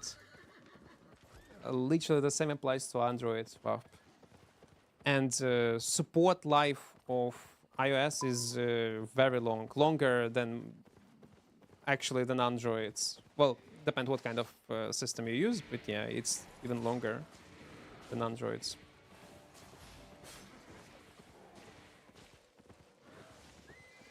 Yeah, they're having fun as a Carleon.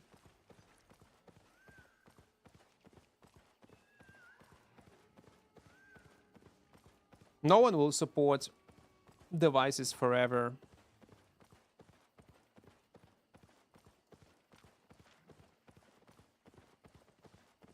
People still use like iPhones 10 or 11. What's the what's the lowest supported iPhone?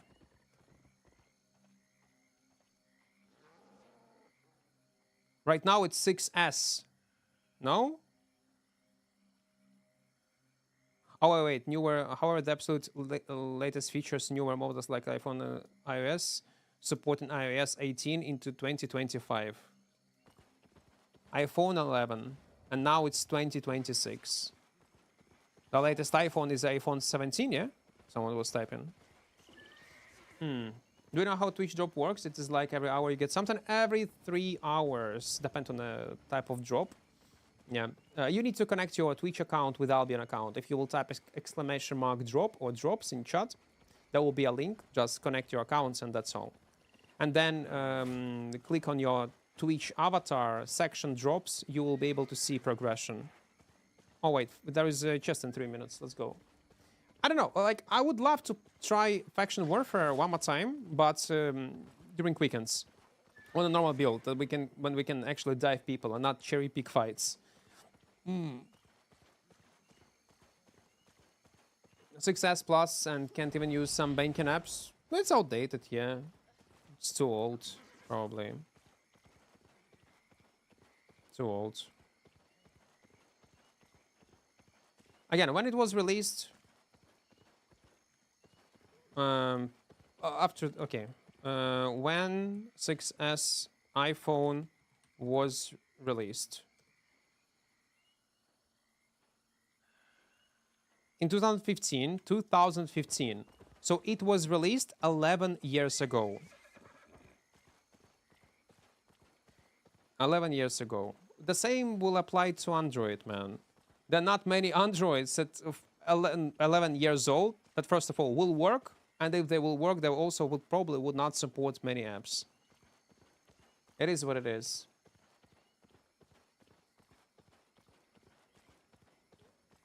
Do. 11-year-old phone. Well, yeah. It's time to update, man. Take, like, Android phone, then. There are so many cheap options right now.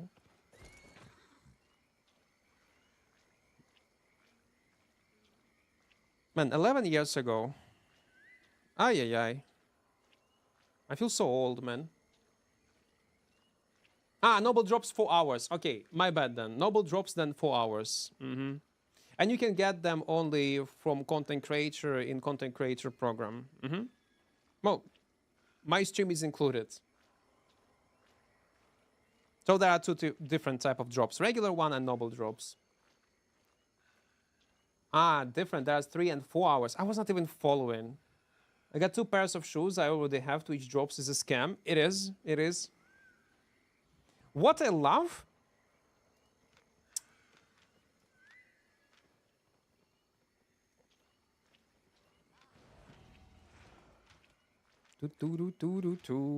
Okay, we're gonna keep Firewall. My favorite event on Twitch was when you could get Vanity when you give gifted subs to a streamer. Man,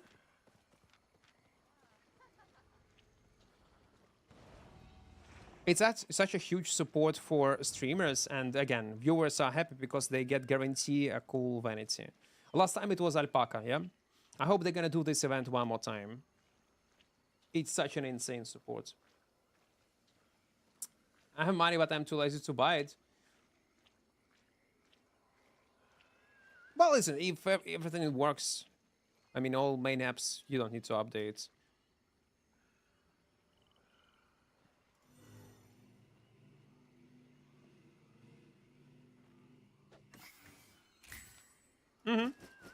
Half meal from a green one?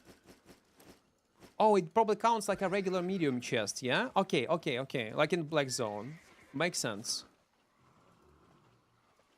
I have, what, 13? This one. With lightning. The last generation with lightning. And man, I don't see any sense to update it. Still working fine. Battery life is great. Everything is working. All apps are snappy. What's the region quality? Do we have quality of the region in the red zone? Well, this, I guess. I don't know. I don't think red zones do have such feature.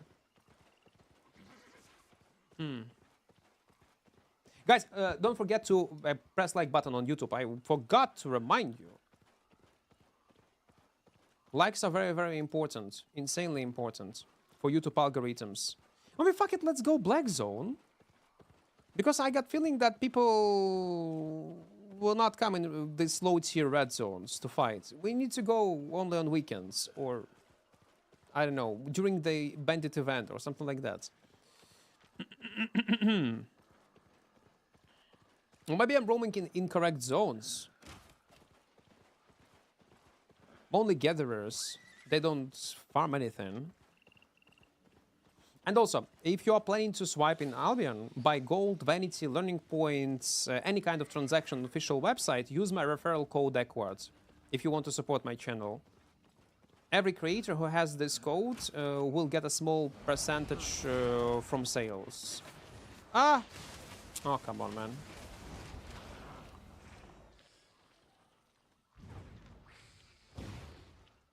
No, like this.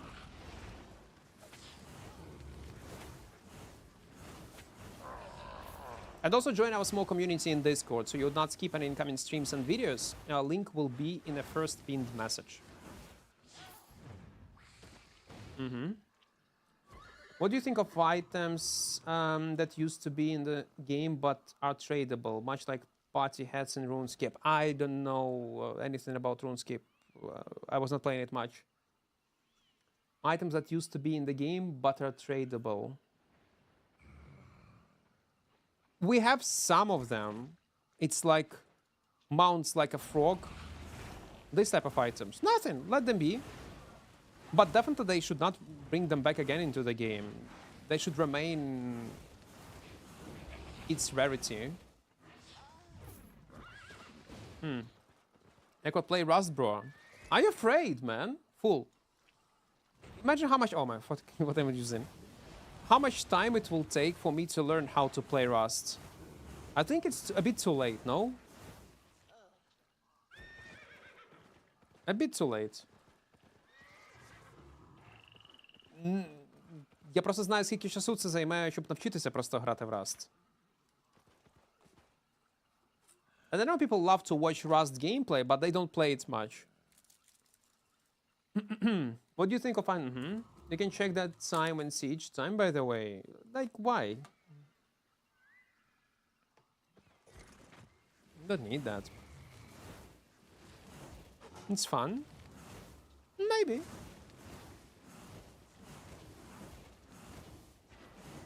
Ну, я про це ж боюсь, там можна і жити. Мій редактор грає, він каже, що може мене навчити грати в Rust, але я не думаю, що це гарна ідея. Фенікс, вітаю. Love to watch some sweat in Rust. It got decent player base. But Rust is a very interesting project. I don't see something similar in other games. I'm talking about actual player base that is playing the game and players who... Oh wait, it's a purple end map, nice. and viewer base on Twitch and on YouTube. A rare solar cache, and that's all I got? Ugh! I don't like red zones. What the hell, man?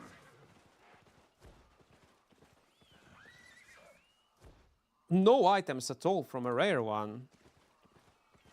If you will check YouTube videos on Rust get millions. And there are plenty of channels that get mil views, like 500,000 views, 1.5, 300k, 400k. But when it come up to a player base that actually playing it, they don't have like millions of active players right now. Maybe daily player base is huge, but it's not so high. So people like to watch Rust rather than play it. It's very interesting. I have never seen it in any other games.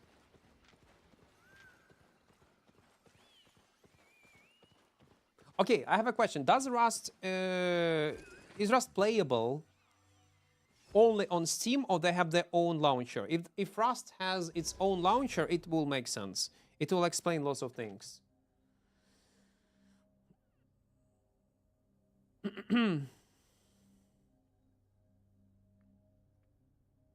You have millions of viewers? No, I don't think so. Has no own launcher, yeah? Okay. Let me check. Rust Steam charts. Steam charts Rust. Okay, it's decent number. 182. 200. But probably it's some kind of new update, yeah? I would assume there is huge boost in player base.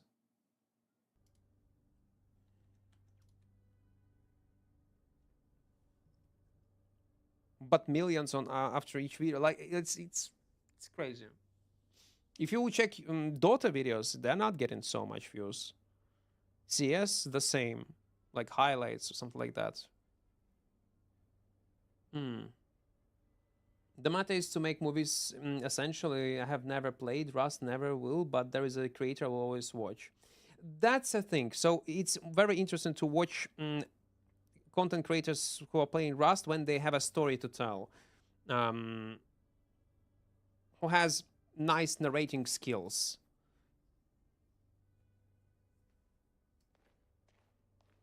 Yeah, there are some talented individuals.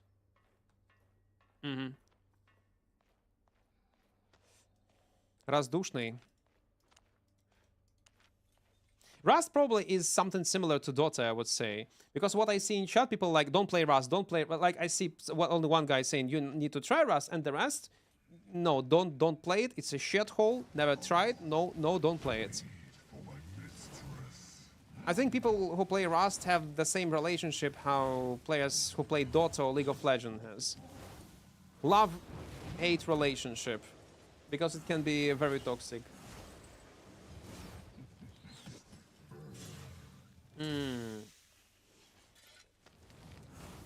Порекомендую, що робити дезгіверси. Я не розумію. Дезгіверси, вони грають в містах і в open world. В кораптах трошки інакша мета. Але загалом, ця зброя, вона грається.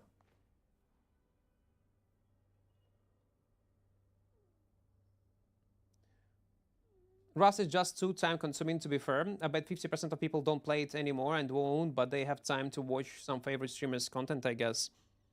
Makes sense. Well, we have lots of viewers that don't play Albion anymore and still watch my streams or other creators. How do I get better in open world PvP? Die a lot and play on mobile playable builds. Simple as that, man.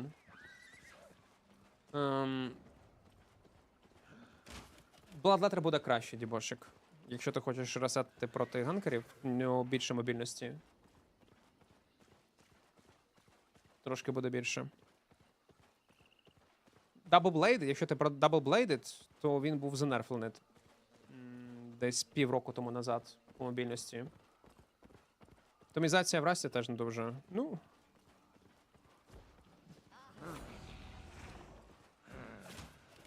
Це компенсується просто нормальним ПК, але це хірово. It's mostly the proximity chat that makes it toxic. Imagine if Albion with proximity chats. But that's also what makes it probably fun, because it creates lots of funny social interactions. Again, good example is Arc Raiders. I can bet people were watching both of the highlights from Arc Raiders not because of skill or outplay, which is also the case, but mostly because of fun moments that it can create. Ні, не компенсує? Окей, ну може в Расті все дуже погано з оптимізацією тоді.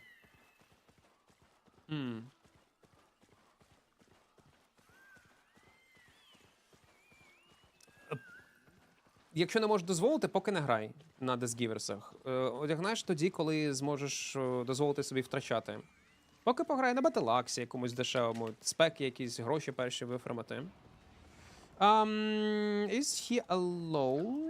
Real Equart? No, I'm not. I'm not. Oh.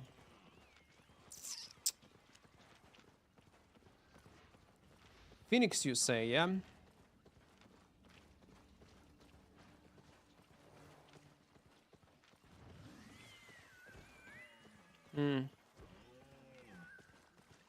Too much. Like, two guys from different faction and one random guys, but two of them are from the same... Okay. I see what is going on.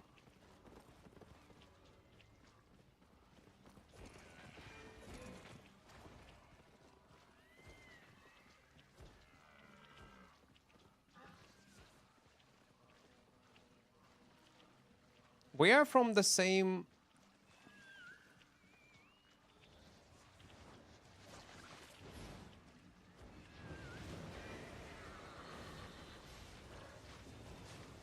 Wait, what the hell is going on?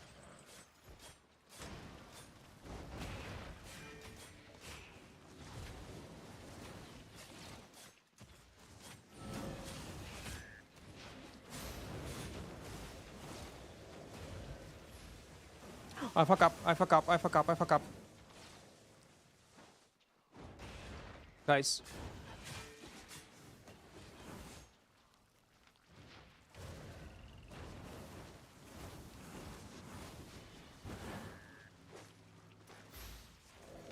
No!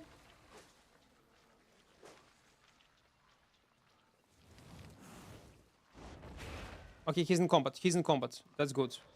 But he will mount up.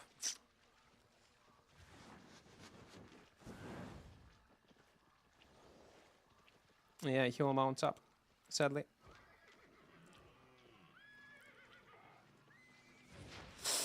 Ah!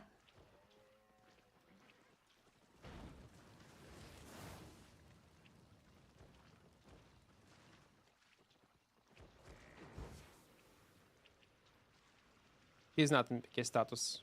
Yeah. Never mind. Go watch Ragnarok, it's super good. Some kind of movie? Where's videos? I just come back.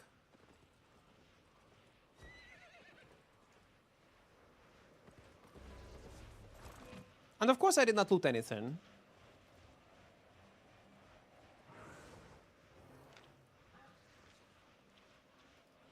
Oh, we saved this guy, by the way. We can point this E as something happened. It was huge. Played like a shit, but who cares? Anime, I don't watch anime, man.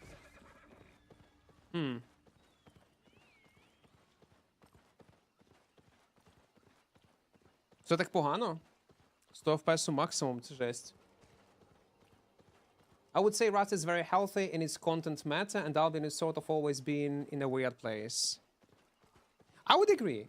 Like, actually, if you would say that Albion was always in a weird place, that's true. Not like ups and downs. There was no, like... I cannot name golden era of Albion when everything was ideal.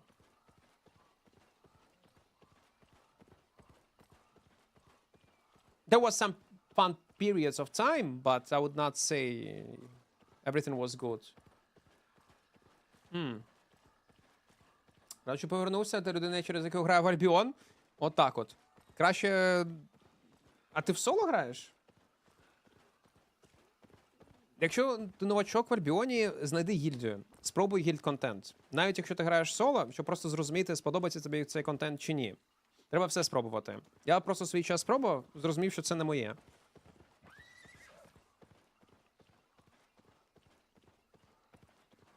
Why there are 3 wisps there? 3? It's for luck. Rust is challenging survival game, but once managed to understand weapon and recoil, etc., not challenging anymore.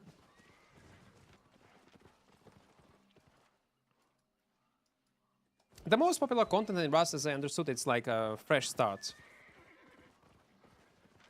Solemn. I haven't played Albion, so I haven't been around. Now, have you been? How have you been, my friends? It's okay. I was also taking a break, Kate, for 2 months. Was not doing anything really. Playing different games, mostly solo, like single player. The latest was Divinity Man on honor mode. I was enjoying my time. It was so great. Funny enough, I quit playing Albion like for 2 months, and also many messages I see from time to time. Man, I just come back and I was not playing it for weeks, month, 2, 3, half a year. And like asking me how Albion is, and like, no man, I cannot answer on this question. I also recently come back. Divinity Original Sin was so fun. In general, like, Larian is fucking geniuses. They're doing such a great job, man. Without Larian, gaming will be so boring.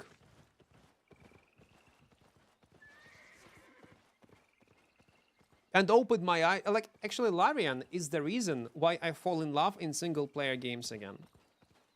If not them, I would probably still play Dota and never touch single-player games at all. Or play mmorpgs like Albion.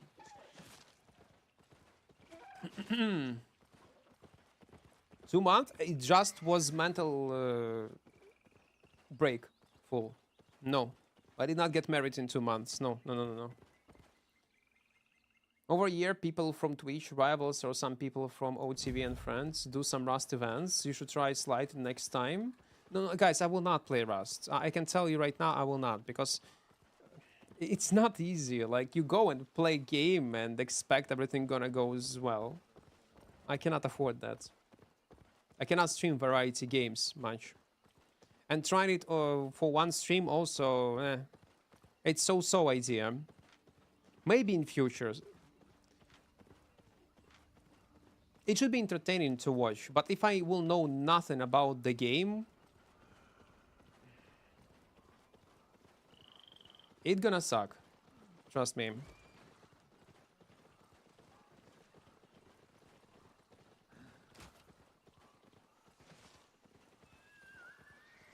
It will suck. If it's like, listen, if Rust would just release, it will be completely new game. Definitely, I would give it a shot. Would play it. Would maybe grind it for a week or so. Then I have 1 meal almost. Let's teleport back.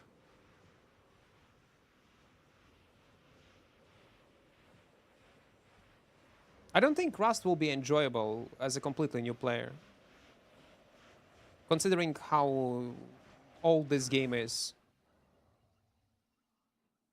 You need to have some kind of knowledge. Entry barrier gonna take me probably 1 week to learn basics. You stuck in Albion content creator jail? That's true though. That's true. I still will like stream other games, so we'll try other projects like PoE New League. When there is a single player cool game, we're gonna play it. Definitely, we'll play it. But old established projects, unless they're gonna be some kind of fresh start, everything from zero, like version 1.0. I'm not talking about season in the Rust. It's different. Then yeah. Все одно на це піде тиждень, щоб розібратися в базових механіках.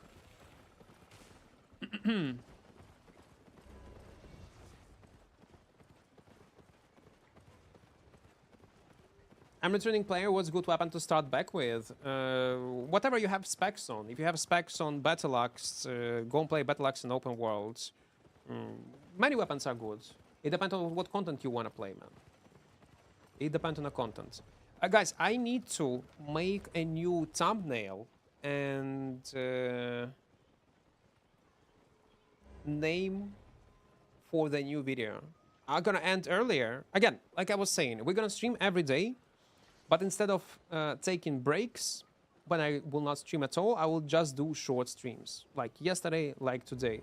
Like it was 4 or 5 hours, something like this. So yeah, we're gonna end stream right now. We will see each other tomorrow. We'll see. We'll have enough moment. I don't think we have enough moments with Firestar, but I want to play on Twin Slayers. Hope my editor will be able to make some highlights out of it. We will see. But yeah, I need to work on YouTube. It's time to come back on YouTube slowly. And guys, on YouTube, if you are watching it, first of all, don't forget to press like button. And I'm telling you right now, there will be no daily streams on YouTube. Mostly daily streams gonna be only on Twitch. So go on Twitch, follow, and also join our community in Discord so you would not skip any incoming streams and videos because there will be notification once I will go live. And yeah, use my referral code Equart if you are buying something in Albion shop. I'm gonna go and have some rest. We'll make with my editor thumbnail and the name from the next video. It's gonna be fresh start on Old Keepers. It will be so-so video. But anyway, if you can, watch it. Press like button when it's gonna be released. But type some kind of comment for activity. And yeah, we're gonna see each other tomorrow. Well, I'm gonna end stream on YouTube right now. Yeah. Love you guys and stay safe.